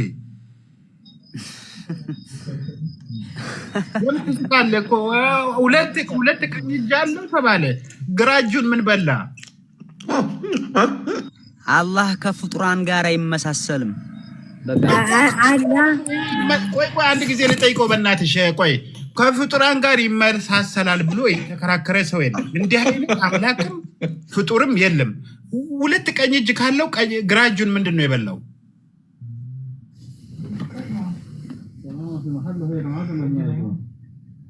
እንዴ አትነግረንም እንዴ አንተ ሰውዬ? እንቶበት መሐመድ ነው የበላበት። ኧረ ቆይ ልጠይቀው አንዴ። ታታርም ጠይቅህም መልስ። ያልሞተ ፈጣሪ ታመልካለህ አታመልክም? አንተ ያልሞተ ምናምን አትበል። ቆይ አንድ ጊዜ እኔ ልጠይቀው በእናትህ ብሩኬ። ቆይ ሁለት ቀኝ እጅ ካለው ግራ እጁን የት አስቀምጦ ነው? ወይስ ምን ቆማጣ ነው እንዴ? ለምን አትነግረንም? ፈጣሪ ከሰው ጋር አይመሳሰልም። አንተ ከፍጡር ጋር እንዴት ታመሳስላለህ? እኔ ይመሳሰላል ብያለሁ እንዴ? አይመስልም። ፍጡር ጋር እኮ ያመሳሰልክ ነው። እሺ ሌላ ፍጡር ሁለት እጅ አለው። ግራ እጁን ምን በላው ነው ያልኩ። ይሄን ለምን አትመልስም? እሺ ሌላ ፍጡር ሁለት ቀኝ እጅ አለው። ሁለት ቀኝ እጅ ምን ጅኒ ነው እንዴ? አንዱ ግራ እጁ የት ነው ያለው እኮ ነው ያልኩ። ጅን ሁለት ቀኝ እጅ ነው ያለው። ሊሆን ይችላል። በእኔ ሊሆን ይችላል ምናምን አልሰማህም። በመረጃ እኮ ሁለት ቀኝ እጅ ብቻ ካለው ግራ እጁን ምን የት አስቀመጠው? ይሄ የፍጡር ባህሪ እኮ ነው አልኩ። ሰው እባክሽን አንቺ ቆይ ልጠይቀው። እባክሽን አንድ ጊዜ ልጠይቀው። እንደ ያንተ አምላክ ነው ያልከው ሲፈልግ አርሽ ላይ ይወጣል፣ ሌሊት ደግሞ ወደታች ወደ ቅርቢቱ ሰማይ ይንቀሳቀሳል። እግሩም አንድ ቀኝ እግር ብቻ ነው ያለው። ያንተ የኔ አምላክ በዚህ ይገርምሃል። ያንተ አምላክ አልሞተም እንዴ? አንተ ወደ ሌላ አትግባባክ። ዝም በል እባክህ አንተ ለራስህ። ያንተ አምላክ አልሞተም እንዴ? የኔ አምላክ መውረዱ መውጣቱ ይገርምሃል። ያንተ አምላክ ሚውት አድርጉት ፕሊዝ። ኧረ እባክህን ቆይ ላስወጣችሁ ነው። በቃ ማይክ የምትከፍቱ ሰዎች ሆይስ ኪለር ሚውት አድርግ እንዴ። ሌሊት የሚንቀሳቀስ ጅብ ነው እንዴ? ጅብ ነው ያንተ አምላክ ፍጡር ነው እንደሚሞተው? መልስልኝ፣ የምጠይቅህ መልስልኝ። ሌሊት ነገርኩህ እኮ ውስጥ እንደሚወጣ ጅብ በጥያቄ እያመጣሁልህ ነው። ያንተ አምላክ ፍጡር ነው እንደሚሞተው? የኔ አምላክ መንፈስ ነው።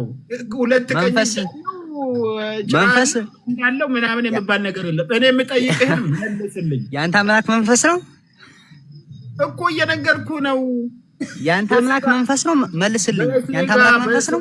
በስጋ የተገለጠ አምላክ እንዴት ነው አምላክ በስጋ የሚገለጠው? እሱ ምስጢር ነው። ለምን የምን ምስጢር? ዝም በል አንተ። ይሄውልህ ይሄ አንዱን ግራ እጁን የት እንዳስቀመጠ ራሱ አታውቅም። በዚህ መተህ ትጮኻለህ ዝም ብለህ። ሚውት አታርግ። እኔ የምን ምስጢር ነው? ሲለ ህዝቦቹ ንገራቸው። የምን ምስጢር ነው? ምስጢሩ መጽሐፍ ቅዱስ ውስጥ አለ። ከሴት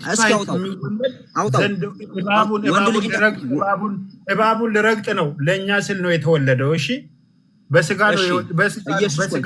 አንዴ ጥያቄ ልጠይቅህ። አሁን ጥያቄ ሳይሆን ያንተ አላህ ሌሊት የሚንቀሳቀሰው በሰላም ነው ወይ አልኩ። ሁለት ቀኝ እጅ አለው።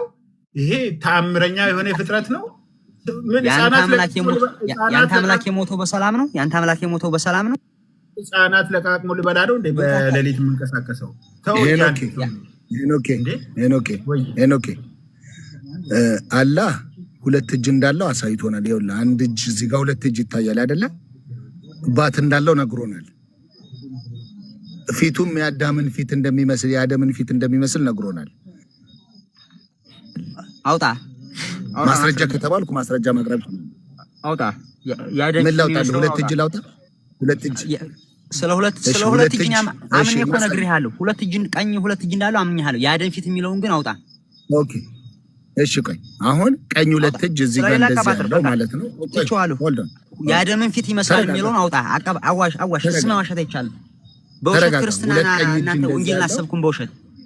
ቆይ ተረጋጋ። ሁለት ቀኝ እጅ እንደዚህ ያለው አሁን የጠየቀኝ የቀኝ እጁን ሁለቱን አርጌልሃለሁ ተቀብለሃል። ያ የራሱ የሆነ ባህሪ ያለው ሁለት ቀኝ እጅ አለው። ያ የራሱ የሆነ ባህሪ ያለው የአምላክነት ባህሪ ያለው እንዳንተ አምላክ አይሞት። ተረጋጋ። አሁን የምትፈልገው ከኔ ግራ እጁን ባቱን እግሩን ማለት ነው። ባቱንና እግሩን ከዛ በኋላ ፊቱን ራይት ከኔ የምትፈልገው አውጣሽ። ኦኬ 3 ማስረጃ ነው የምትፈልገው። እሰጥሃለሁ፣ ጠብቅ። ከዛን ምን ላይ ተቀምጧል የሚለውን አንተ ትለናለህ ማለት ነው። እግር ነው ያልከው፣ እግር ታሳየናለህ። ባት ታሳየናለህ። የአደም ቢጤ ፊት ነው ያልከው ደግሞ እንዳረሰ ወንድሜ። የአዳም የሚለውን ሳያል ቡካሪ 6227ን በለው 2000 ሳያል ቡካሪ 6227 ላይ 6227 አንተ ጋር እንቀጥል። እኔ ተረጋጋ። አንተ ልጅ ተረጋጋ። ይከፍትልሃል። ተረጋጋ አንተ ብቻ። ምን ነው ውሻ ይመስል ትጮሃለህ? ወይ ግባና ታውጣው። እሺ ይሄው ከፍቼልሃለሁ። ምንም ችግር የለውም። ትራንስሌሽን ሲያርገው አረግልሃለሁ። ተረጋጋ። አርገው ሰቡካሪ ተረጋጋ። ሰቡካሪ the prophet said Allah created Adam in his picture. እሱ ጋር ፎከስ አድርግለት። 60 cubes 30 ሜትር ነው። in height ባላ መልኩ በራሱ መልክ አላ በራሱ መልክ ምን አድርጎታል? አዳምን ምን ብሎታል? ፈጥሮታል። በቃ 30 ሜትር አለ። ሁላችንም እዚህ 218 ሰው አለ። ሁሉም እንዲያውቀው ትራንስሌሽን ታደርገው። ሙሉውን አቤት አትቁረጥ። ይሄንኛውን ማርገው አልቆረጥኩም። አሁን ይኸውልህ እንደዚህ አይነት ሐሳብ ይሰጣል። ክርስትናን ትዕግስት እያየን አሁን ይሄ ሐሳቡ ይሰጣል። ትራንስሌሽን ሲደረግ አላህ አዳምን በስዕሉ የፈጠረው በቁመቱ ምናምን ብሎ ዝብርቅርቅ አድርጎት ነው ያመጣው። ለምን ቆረከው? አንድ ጊዜ ትራንስሌሽን ታደርግ ለምን ቆረከው? ሙሉ አድርገው። ሆልድ ኦን ብራዘር፣ አንድ ጊዜ ዘ ፕሮፌት ሙሐመድ ሰለላሁ ዐለይሂ ወሰለም የሚለውንም ትራንስሌሽን አድርገው። እሺ ቆይ አንድ ጊዜ ፕሊዝ፣ እባክህን ወንድሜ፣ እባክህን አንድ ጊዜ። ምንም ችግር የለውም፣ እከፍትልሃለሁ። ሌላ ቦታ ላይ በደንብ ትራንስሌት እንዲያደርገው እንትን ለማድረግ ነው፣ ሌላ አይደለም። ያትወጣ እዛው ግባ። አረ ወዳጄ እሱን ነው ማመጣል፣ ራሱን ሐዲሱ ነው ማመጣል። ተረጋጋ። ለምን ወጣህ? እሺ ኦ ማይ ጋሽ፣ አረ እባክህ ተረጋጋ ወንድሜ፣ ተረጋጋ።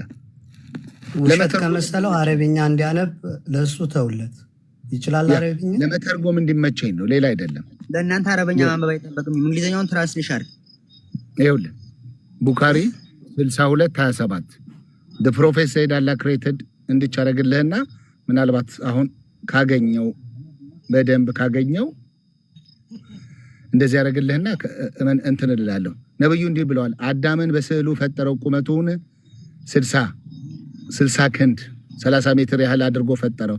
ሲፈጥረውም ሂድና በዚያ ለተቀመጡት የመላእክት ቡድን ሰላም ታቀርብላቸው አንተም ምናምን ብሎ ሰጠው። አሁን በስዕሉ ፈጥሮታል እያልን ያለው። ኦኬ ቆይ ቅድም ምንድን ነበር ያልከው? በአዳም ፊት እኮ ነበር ያልከኝ። ቆይ ተረጋጋ። ምን ረጋጋው? ጠይ ስዕል ማለት ምን ማለት ነው? አትጠይቁ እንዴ ኪለርስ። አሁን ንገረኝ፣ ምንድን ነበር ያልከው? ስዕል ማለት ምን ማለት ነው ላንተ? ፒክቸር ማለት ስዕል ማለት ነው። እኔ ፊት ማለት ስዕል ማለት ነው። ፒክቸር ማለት ምን ማለት ነው ላንተ? አቃየር ፊት ማለት ስዕል ነው። እኔ ፒክቸር ማለት ምን ማለት ነው? ለአንተ ጥያቄ ነው እየጠየኩ ያለው። እኔ ነኝ የጠየቅኩ። ካላወቅ ጠይቅ። ነገርኩ እኮ ማለት ስዕል ነው። በአምሳሉ ነው የፈጠረው። አንተ አትከራከር። ምንድን ነው የምትከራከረው? By the way, the prophet say we are unliterate nation ብሏል። እኔም ተከታዮችም ማይማንን ብሏል። 19:13 ላይ ቡሃሪ ላይ አንብቦ እሺ፣ እሱንም ጋብዣለሁ። ተረጋግተህ ስማ። መሀይም ማለት ምን ማለት ነው?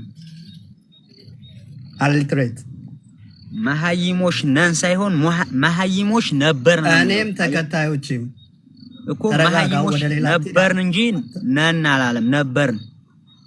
ማስረጃ አውጣው እስኪ አንተ ማስረጃ ከፊት እና አላቀም በል።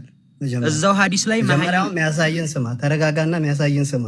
ምን ሆነ ነው እንደዚህ የምትሆነው? አትረጋጋም እንዴ? ወደ ሌላ ርዕስ ለምን ትዘላለህ?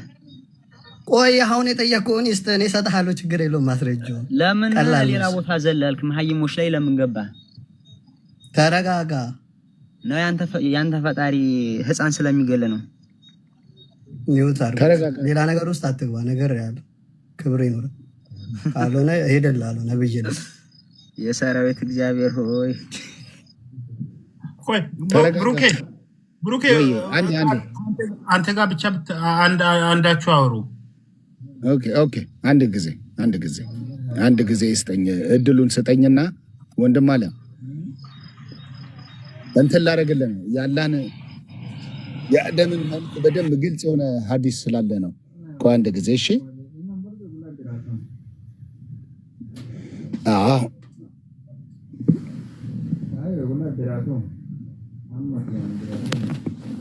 እንዲህ ይላል ይኸውልህ፣ ሰሂህ ሙስሊም 26:12 በደንብ when anyone of you fight with his brother he should avoid his face for Allah created Adam in his own image ይላል።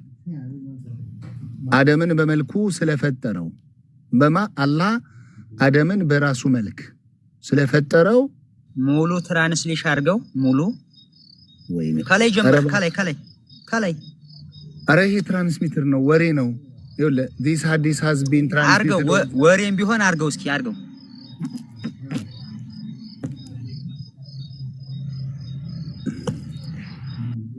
እሺ አረግልሃለሁ፣ ሙሉ አረግና አሳይሃለሁ። እሺ ካሜራህን አብረው እስኪ እና አዎ ሙሉዋን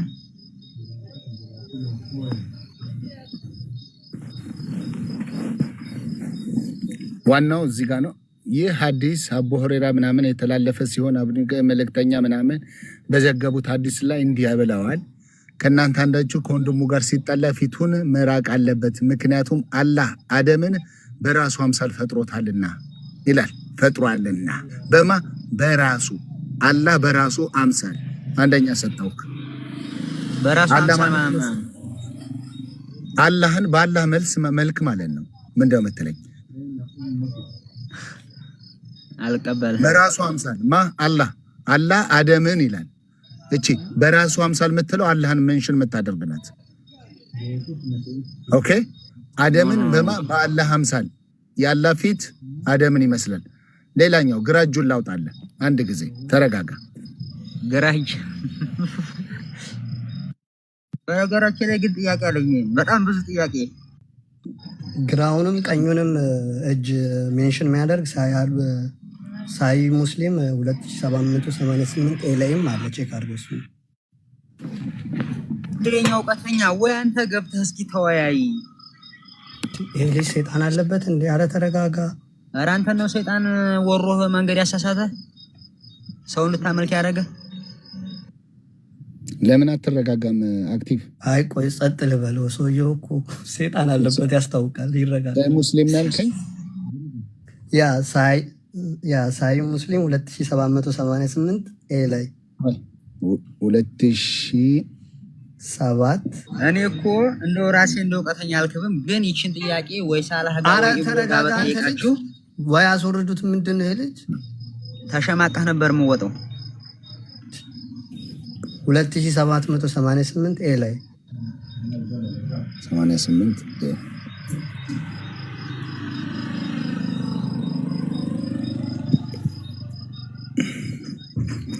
Allah exalted. Okay. ቀኙም ግራውንም ሜንሽን ያደርጋል። Allah exalted, glorious, would fold the heaven on the day of the judgment, and then he would place them on his right hand. Yema, and I am the Lord. Where are the haughty, and where are the proud today? He would fold the earth, placing it on the left. እየሰማህ አይደለም? ትራንስሌሽን አድርግልን። እኔም እፎይ ነኝ። ግራጅላስ ከላይ ጀምሮ እስኪ ከላይ እኔ የምልህ አረብኛ አትችልም አንተ? አረብኛ አትችልም ወንድም? እያነበብኩ እኮ ብትረጉምልን አንተ በአንተ አፍ ደግሞ በጣም ያምራል። ያው ያንተ እምነት ስለሆነ ኧረ በጣም ያምር ተርጓሚ ያላችሁ እየተረጎመልን ነው። አንብብ።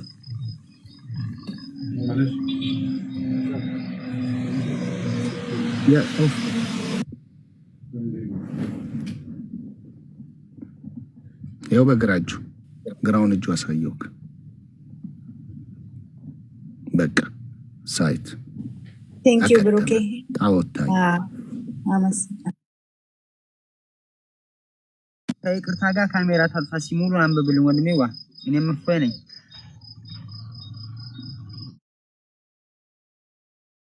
ቅድም ግራ እጅ የለውም ብለኸኝ ነበር አይደለ ወንድሜ? ሙሉን አንብበው። ሙሉን እስኪ እናንብበው። እኔ የምልህ እንዴ ለመረዳት አይደለም በእናታችሁ። አለቃ በመጀመሪያ ደረጃ አረብኛ አይችልም። ትራንስሌት እየተደረገለት ነው የሚሰማው። አዎ ሄደ መጀመሪያ ተስተካክለን አባክ አስወርዱት። እሱ ትላለህ እንዴ እዛው አስተዛዝ ነው እምነታችሁ ቦታ እንትን ምንድነው? ፍቅረቴ እስኪ አንድ ጥያቄ ልጠይቅሽ። አረብኛ ለማመት ነው አንቺን እንጂ ለምን አንተ ልጠይቅህ እንጂ እኔ እኮ አንተ መለስኩልህ። ቅድም እኮ ጥያቄ ያቀረብኩልህ ግራ እጅ የለውም አልከኝ ወንድሜ። ስለ ግራ እጅ የሚል አምጪ። ግራ እጅ የሚለውን እስኪ ያሳይ። ግራ እጅ እኮ የሚለውን ብቻ ያየ ነው እንጂ የማይሁን እኮ አላወቅነውም። አላህ ግራ እጅ የሚለውን እስኪ ያሳይ። ሸፈነው እኮ ሳናነበው የማይሁን አላወቅም። እስኪ ያውጣውና ያሳየን። ለምን ደበቀው? ቆይ አረብኛ የሚችል ሰው አስገቡና ራሱ መጥቶ ያንብብለት። መሐመድ ይሄ ድንጋይ ነው፣ ምንም አይሰማም። ይሄ ልጅ ግን እኮ በጣም ኧረ አንተ ሰውዬ ተው እንዴ! አላህ ግራ እጅ ይጠላል፣ ፈስ ይጠላል፣ ሽንት ቤት ይጠላል። ምንድነው? ውረድ እባክህ አንተ ደደብ ወንድ አምላኪ ውረድ እንዴ! ፈሳ በርግጎ ከምድረ ገጽ ይጠፋል። ሽንት ቤት ሲገቡ ይበሳጫል። ኧረ በጌታ ስም ምን እንዴ! ኧረ ጎበዝ የሆነ ነገር በሉ እንጂ እንዴ! ሁለት ቀኝ እጅ አንጠልጥሎ ግራ እጅ አልፈለግም ብሎ ሰውየው 30 ሰዓት ሲደርስ ይሰግዳሉ ብሎ ፈሱን ጠርር ያደርጋል። ከምድረ ገጽ አይጠፋም። አላ ትፈልጎ ነው መሐመድ ያመጣው እንደገና ዙሮ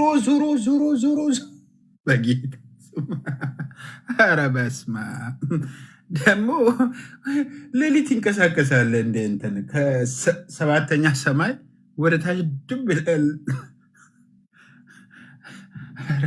ኧረ በጌታ ስም የገብረሃና እንትን እኮ ብትሰሙ ከዚህ የተሻለ እንደው እንትን ትላላችሁ። እውነት የፍቅር ሲዝም መጽሐፍ የለም እንዴ? እሱን አምጡ አንዳንድ ጊዜ እሱን እንስማ።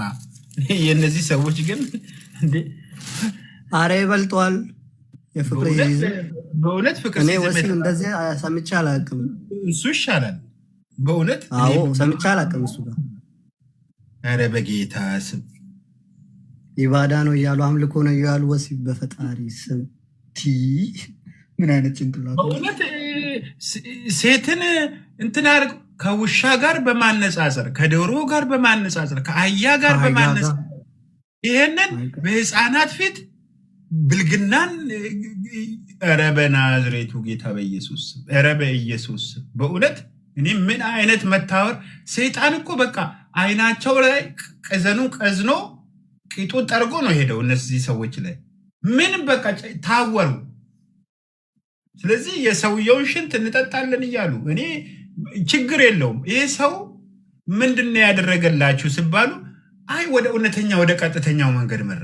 ቀጥታ ሲኦል የሚያደርስ መንገድ ነው አስፋልት ሰርቶ ሄደው ወደ ሲኦል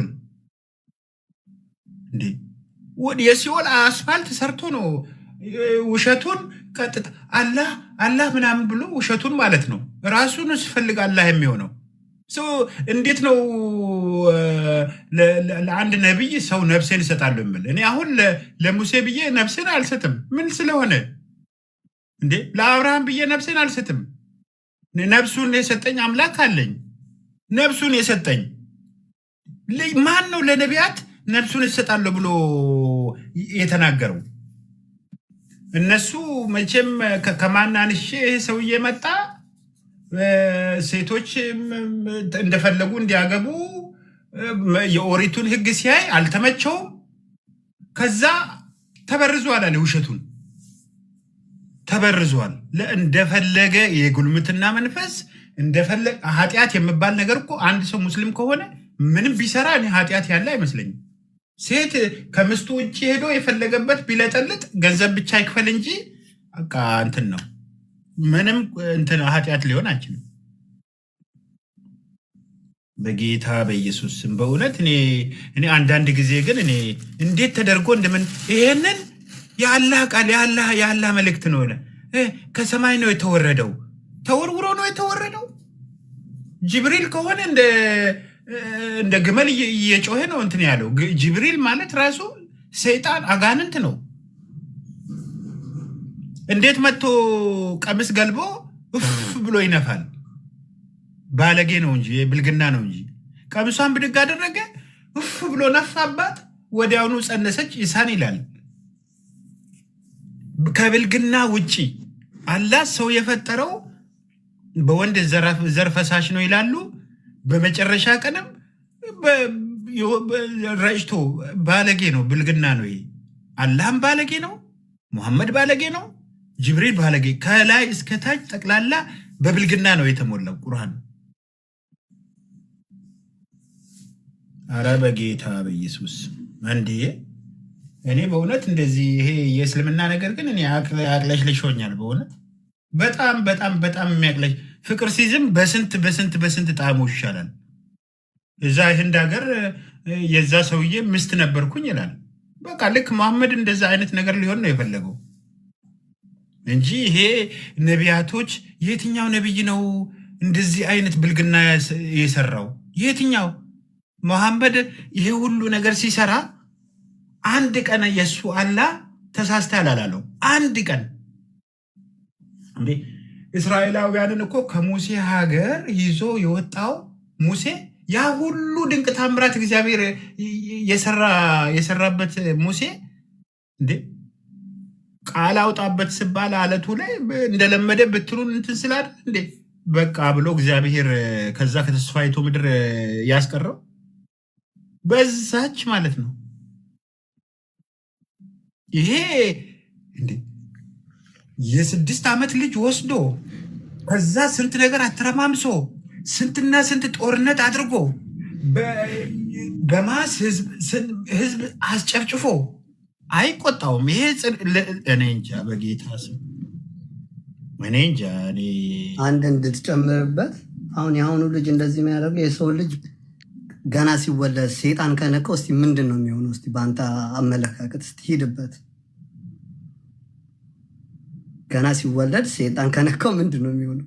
አሁን በእነሱ አስተምሮ ሁሉም ሰው ሲወለድ ሴጣን ተች አደርገዋል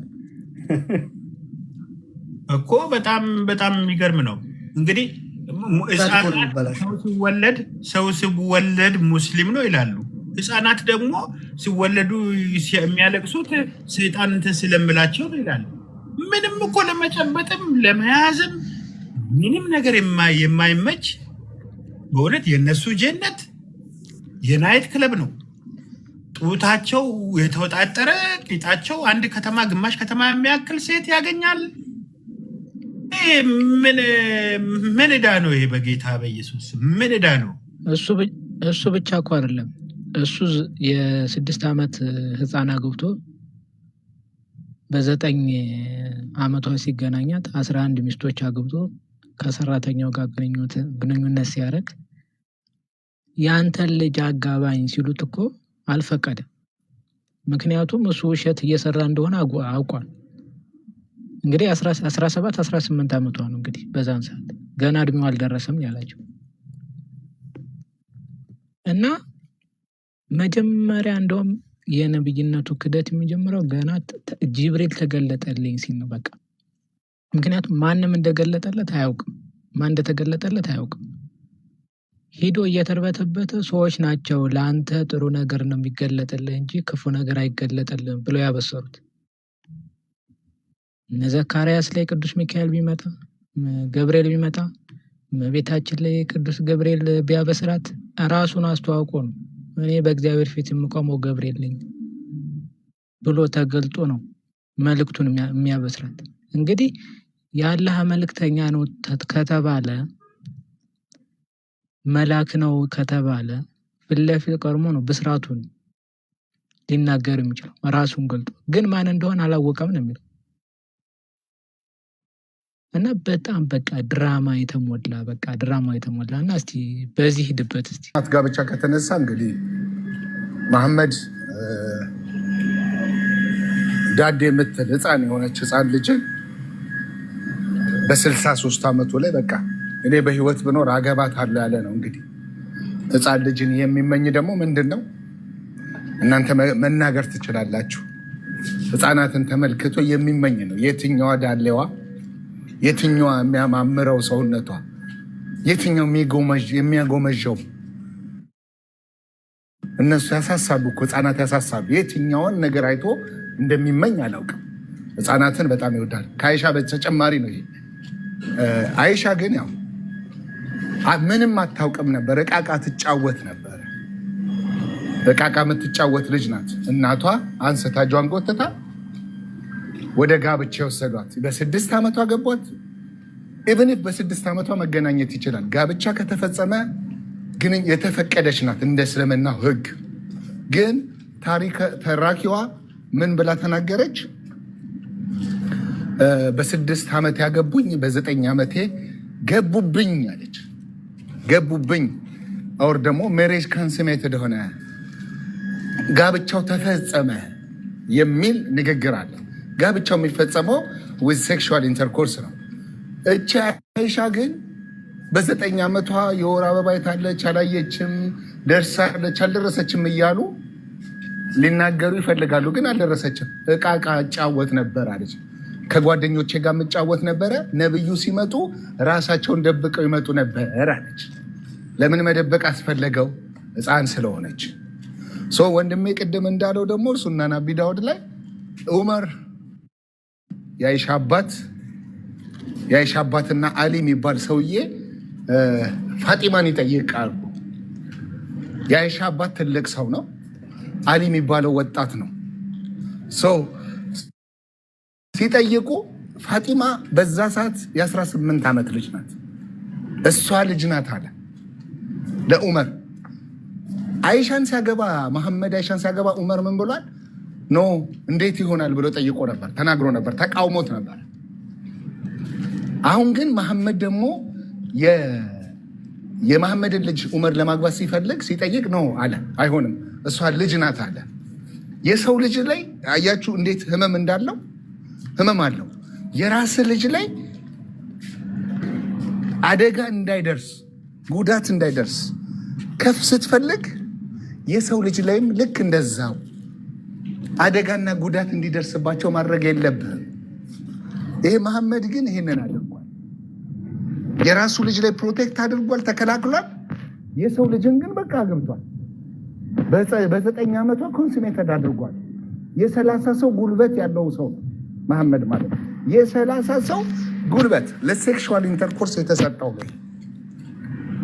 የ30 ሰው ጉልበት ያለው ሰው የ9 ዓመት ልጅ ላይ አረፈባት።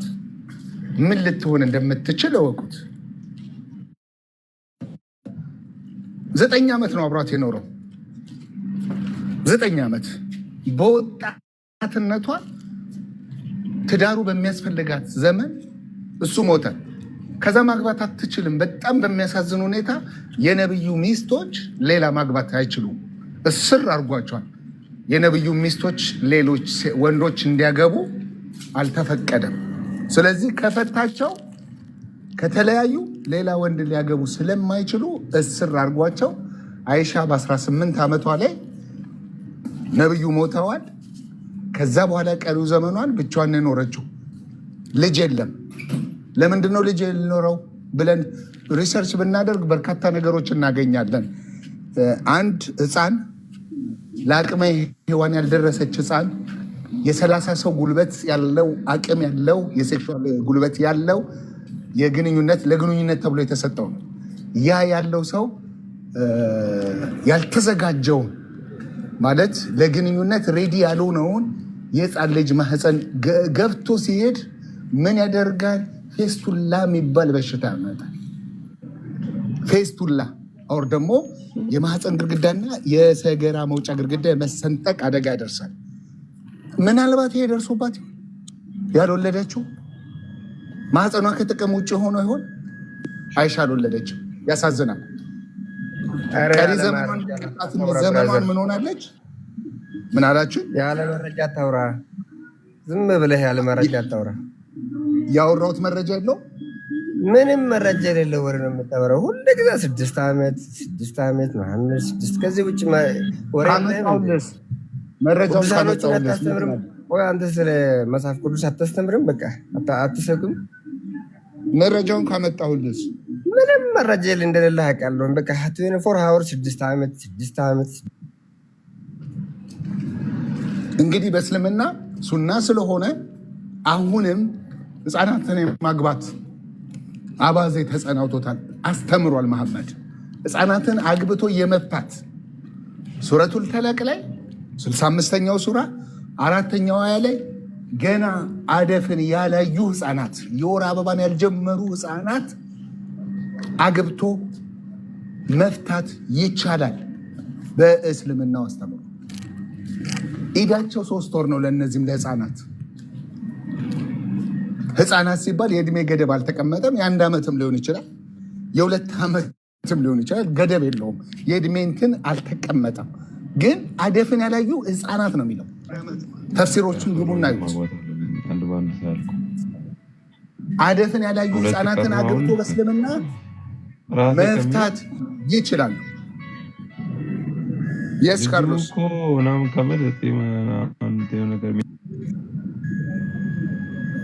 ከኔ ጋር ነው።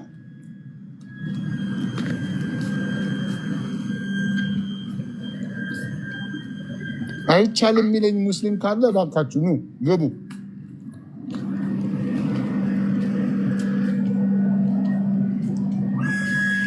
ህፃና ግብተህ ትፈታለህ። እኔ ሀዲሱ ብቻ አይደለም የመሐመድ ህይወት ብቻ ሳይሆን አንተ ጋር ይሁን በጣም የሆነ የሚጮህ ነገር አለ። አንተ ጋር ነው መሰለኝ። ማን ጋር ነው? አሁን የገቡት ሰዎች ሚውት አድርጉ ባካችሁ። በጣም የሆነ እንትን ነገር አለ። ብሩኬ ግን ማይመች ከሆነ ከደከምህም ማረፍ እንችላለን። ብዙ ያው ዝም ብለን እንደው እንትን እንበል ብለን ነው እንጂ እኮ ይሄን ያህል እንትን የምል ነገር አይደለም። እነሱም በኮንፊደንስ እንትን የተጻፈውን ነገር የሚያምኑ አይመስለኝም። አብዛኞቹ ደግሞ የሚያውቁም አይመስለኝም። አሁን ሀዲስ ላይ ምናምን አሳየኝ ይላል። ሲያሳዩት ደግሞ ምን ችግር አለው ነው የምለው። ሀዲሱ አይደለም ቁርአን ይፈቅዳል እያልኩ ነው ያለሁት። ህፃናትን አግብቶ መፍታት ይፈቅዳል። አዎ ምን ችግር አለው ነው የምለው። አላህ ነው ይልሃል። ህፃናት መግደል ተገኝቷል ቁርአን ውስጥ ብለህ ብታሳይ፣ አዎ አላህ ነው እኮ ያለው ትክክል ነው ይላል። በጣም አስቸጋሪ ነው። ፋጡማ በጣም ታሳዝኛለች፣ ትስቂያለሽ። ሴት እንደዛ እየተበደለች እየተረገጠች እየኖረች በህፃናት አግብተው እየፈቱ ሙስሊም አይደሉም። ከፈጸሙ ደግሞ ሱና ነው ያላት ትእዛዝ። ስለዚህ አንድ ህፃን ልጅ አንዳንድ ጊዜ እኔ በጣም እንደው እኛ እኮ ይሁን ብለን ነው እንጂ እንዴ የጅብ ስጋ ብሉ አለ። እሺ የጅብ ስጋ በልቶ አለማመዳቸው። ከዛ ካለማመዳቸው በኋላ የሰው ስጋ ብሉ አለ። የሰው ስጋ ጠብሶ ሳይሆን በጥሬ ብሉ አለ። ጥሬውን ብሉ አለ።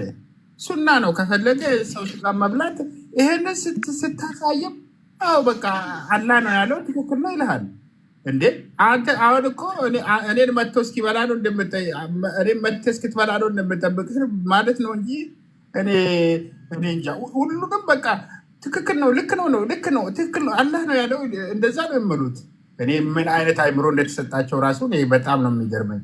የሰው ስጋ እንዴ አንዱ ምን አይነት አእምሮ ስትለኝ እዚሁ ቤት መሰለኝ ሄኖኬ ካስታወስ እዚህ ቤት የሆነ ቤት ላይ ያወራሁት እንትን ነው የተማረ ነው። እኔ እንደ ተማረ ሰው እናውራ አለኝ ወይ ላልኩት በቃ እኔ አሁን ማላደርጋቸው ነገሮች በርካታ ናቸው አለኝ። ከዛ በኋላ ሳሳየው አዎ ይሄ የተፈቀደ ነው አለኝ። ታዟል፣ በቃ ፈጣሪ አዞናል አለኝ። ከዛ የተማርክ ነህ እለዋለሁ። አዎ ዲግሪ አለ አለኝ ዲግሪ አለኝ። ምንድን ነው ያጠናው? ኢንጂነር። ከዛ በኋላ መሀይም ስለምትከተል መሀይም ነው። እንዴት ፊደል ቆጥሬ ያለው በደንብ አውቃለሁ። ከዛ በኋላ መሐመድ እኮ እንደዚህ ብሏል ብዬ ሀዲሷን ገልጬ ዊ አር አን ኢሊትሬትድ ኔሽን የምትለዋ ማለት ነው። እኔና ኡማዎቼ መሀይማን ህዝቦች ነን። ቀኑ 29 ነው። አንዳንዴ ቀኑ 29 ነው ሲለው ደግሞ 30 ነው 30 ይሆናል የሚለውን ሳሳየው አይ እንግዲህ እንደዛ ካለማ በቃ መሀይም ነኝ አለኝ። የተማረው ማለት ነው። እና አይ እንደዛ ካለ በቃ መሀይም ነኝ ሲለኝ አዘንኩኝ። በቃ አእምሯቸው ተቆልፏል። ስታሳያቸው አሁን ሊጡን ስናሳያቸው እኮ ሊጡ ላይ ኤክሰርሳይዝ ማድረጋቸው አይቀርም። this is Islam mind, ሙስሊም ማይንድ ገልብጠው ማድረጋቸው አይቀርም። ኩኩምበሩን ስናሳያቸው ከባሎቻቸው ተራርቀው ያሉ ሴቷ እንግዲህ እንትን ከሆነች የመጀመሪያው ከሆነ አታረገውም ብዬ አምናለሁ። ግን ባለትዳር የነበረች ፈት ከሆነች ፈታ ምናምን ካለች እነዚህን ነገሮች ኩኩምበሩን ታደርጋለች። ስናሳያቸው ያደርጉታል። አስተምሮታቸው ይፈቅዳል። ስለዚህ አንዳንዴ ባናሳያቸው መልካም ነው።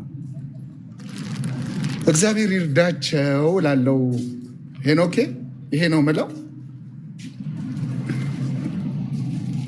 ፋጡማ ነይ እስቲ ግቢ፣ ነይ ግቢ።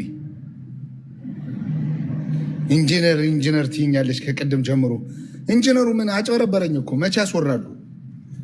የራሱን ሀሳብ ነው ያስቀመጠው። ነይ ግቢ። መቼ ያስወሩና ቤት ውስጥ? ኧረ ብሩኬ ተው። እኔ እኮ በጣም የሚገርመኝ ከነሱ ጋር በጣም እልህ ውስጥ ገብተህ እኮ እንትን ማለት እንዴ ጅብ ብሉ ስላቸው ጅብን አድርጎ በልቶ ወደ ሰው ስጋ ሰው ወደ መብላት ብሉ ስላቸው ይሄ ልክ አይደለም። ለአእምሮ ራሱ የምመች አይደለም። ሰው ሆኜ እንዴት የሰው ስጋ በላለሁ ብሎ ማሰብ ካልቻሉ እኔ ኧረ በጌታ ስም እንዴ! ሄኖኬ አንድ ፋጢማ የምትባል ልጅ አለች። ቆይ እንዲህ ይላል፣ ወንድ ልጅ ሚስቱን ለመኝታ ጋብዟት ብትቀር እምቢ ብትለው መላይካዎች ሲረግሟት ያድራሉ ይላል። ሌሊቱን ሙሉ ሲረግሟት እስከ ጠዋት ያድራሉ አለ። ይሄንን ለሁለቱም ይጠቀማሉ አለኝ።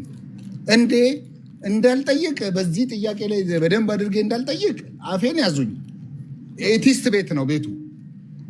አማኞች አይደሉም፣ እምነት የላቸው። አፌን ያዙኝ።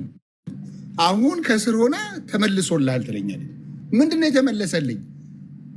አልተመለሰልኝም። ወንዱ እኮ 4 ሚስት አለው።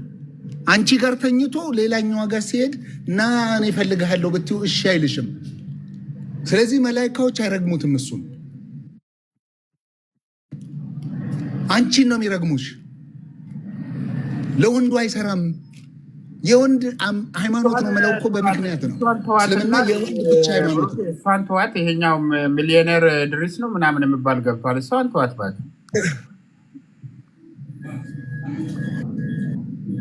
እኔ ሲጀመር እዚህ ቤት ላይ የሚወራው ነገር አስተምሮንም አልልም ንጽጽርም አልልም ምንም የሚገባኝ ነገር የለም ጭራሽ ማለት ነው። ብዙ ጊዜ ዝም ብዬ እስራኤል እያደረኩ ስመጣ አየዋለሁና መጀመሪያ አምልኮን ሳታስተካክሉ ምንም ማምለክ እንዳለባችሁ እንኳን ሳታውቁ ቀጥታ መሐመድ 6 ዓመት ምናምን ስትሉ ሁሉ ጊዜ እንደዛ ነው የማገኛችሁ እና በጣም የምታነሱት ርዕስ አጣችሁ። በጣም ያሳዝናል። እሺ ያሳዝናል አይደል? እንግዲህ አንተ አሁን እስልምና ትክክለኛ ሃይማኖት ነው ካልክ ጅብ አስበልቶ የሰው ስጋ ብላ ካለ አንተ ሰው በልታ የሰው ጅብ ነህ ማለት ነው። ስማ ይኸውልህ መጀመሪያ ልነግርህ ነኝ። ምንድነው የምትነግረኝ? አንተ በሀሳብ በመረጃ የምታምን ሰው አይደለም ስትጀመር ማለት ነው። ጫማ ያረኩት ስትጀምር መሐመድን እንትን ለማለት ምልህ ነገር አለ። ተከታዮችን 181 ሰው እየተከታተለ አይደለ? መቶ 80 ሰው አንድ ሰው የሚከታተል እኔ ጋር ዝም በል አንተ። እንደዚህ አይነት ደረቅ ክርክር አትከራከርም። የሌለ ማስረጃ ከሆነ የተወራው ማስረጃ አምጣ ነው የሚባለው። ጅብ አስበልቶ ቀስ ብሎ ሰው ወደ መብላት የሚያለማመድ እምነት ውስጥ ቁጭ ብለህ የእናንተን ሃይማኖት ምናምን ትላለህ። እኛ እኮ ይሄንን ማስረጃ አምጣና በማስረጃ አሳየኝ ማለት ነው የሚቀለው ወይስ ዝም ብሎ የሆነ ማለቃቀስ ነው? አንተ እኮ ማለቃቀስ ውስጥ እኮ ነው የገባኸው። አንተ መረጃ እያመጣ የተከራከርክ ነው ወይስ ዝም ብለህ መሐመድ አሊ የሚባል ዑመር የሚባል እኔ በጣም የሚገርመኝ እነዚህ ሰው ማስረጃ አምጣ ማለት ነው የሚቀለው ወይስ ዝም ብለህ ነው የምታወራው ማለት ነው የሚቀለው? አንተ እኮ ገብተህ ማስረጃ አምጣ ማለት ነው ያለብህ። ይኸውልህ ታይትላችሁ ማለት ነው። ይሄ ታይትላችሁ ምንድን ነው? እኔ አልገባኝም። ሲጀምር እናንተ ታይትል ምንድን ነው? ታይትሉ ሙሐመድ አረጋጋጭ ወይስ አሳች ማለት ነው? አሹረር ኦር ዲሲቨር ማለት ነው። እንዴት ነው? እንግሊዝኛ አትችልም እንዴ? ከዛስ ይሄ በመረጃም ተደግፈህ እንደዚህ መሆኑ ይሄው መረጃ ብለህ ታወራለህ አንተ ወይስ ሊጥ አንተ? በነገራችን ላይ እንደዚህ አይነት እውቀትም የሌለው ሰው እውነተኛ የመሐመድ ተከታይ አንተ ነህ። በቃ ከብት ማለት ዝም ብሎ እያለ መሄድ ማለት ነው። ሲነጋ ሳር መጋጥ ብቻ ነው የሚቀረው። ሳር መጋጥ እግዚአብሔርን ግመሎን መሰለኝ። ወደ ጉዳይ ቀጥታ ወደ ጉዳይ እንዲገቡ አድርጓቸው። ወደ ሌላ ሀሳብ ሙሐመድ ሴት ልጅ ይመታል ብላችሁ ነበር። የቱ ጋ ነው? አሳዩኝ። ምኑን? ሴት ልጅ ይመታል ብላችሁ ነበር። ምንድን ነው ሴት ልጅ? ቁርአን ላይ ነው። ቁርአን ላይ አለ። ሌላ ቦታ ስንት ቁጥር ስንት አንብበልኝ። ሱረቱል ኒሳ እስቲ አንብባ። እሺ እንደዚህ ነው። ጎበዝ ነሽ። እንዲህ ነው የሚጠየቀው። በቃ ጎበዝ ብዬሻለሁ። አእምሮ ተገኘ። አሁን የሚጠይቅ ማለት ነው።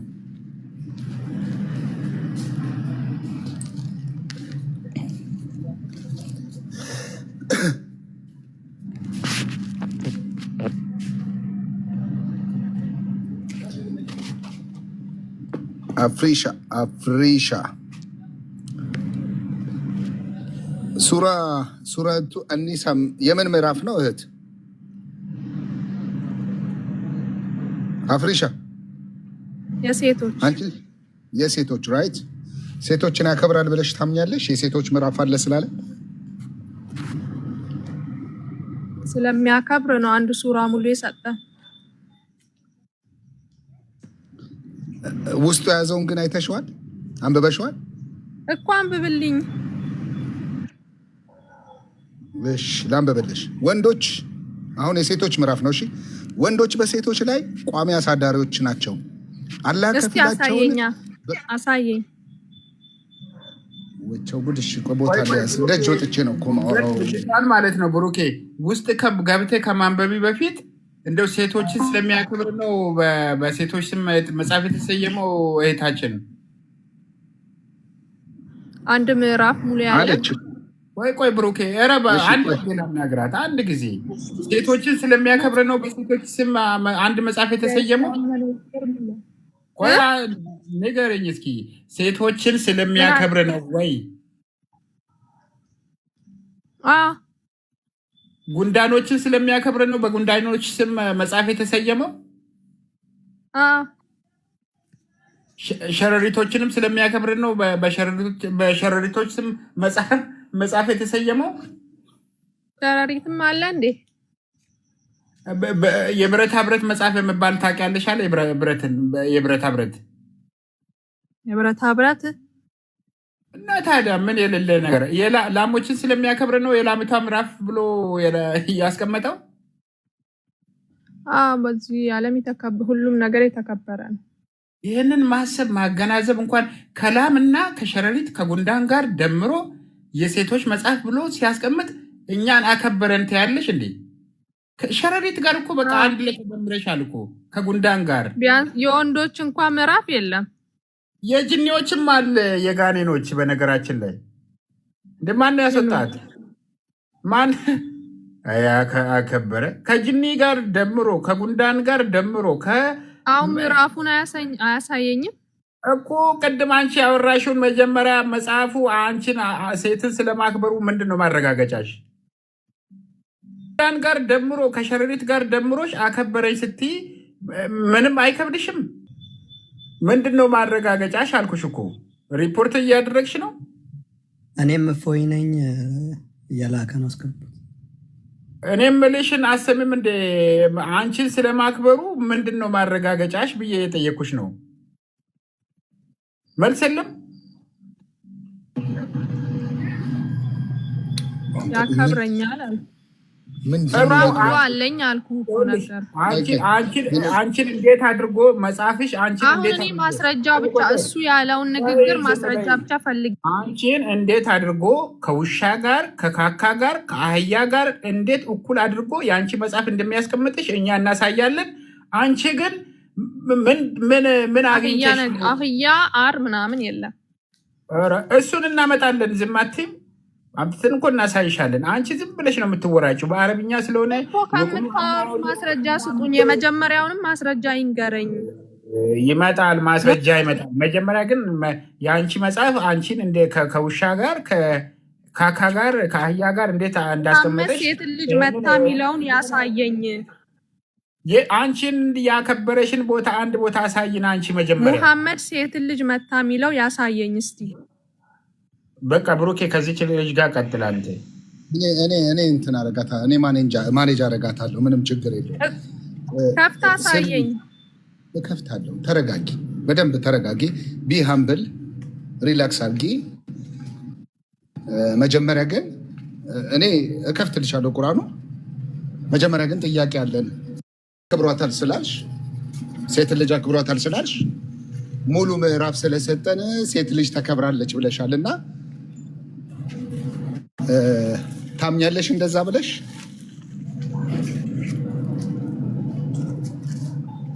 ማነሽ አፍሪሻ? ሙሉ ምዕራፍ የሴቶች ምዕራፍ ስለሚል ታምኛለሽ? እሺ፣ የጉንዳን ምዕራፍ እንዳለ ሁሉ ጉንዳኖችን አክብሮ ነው አላ?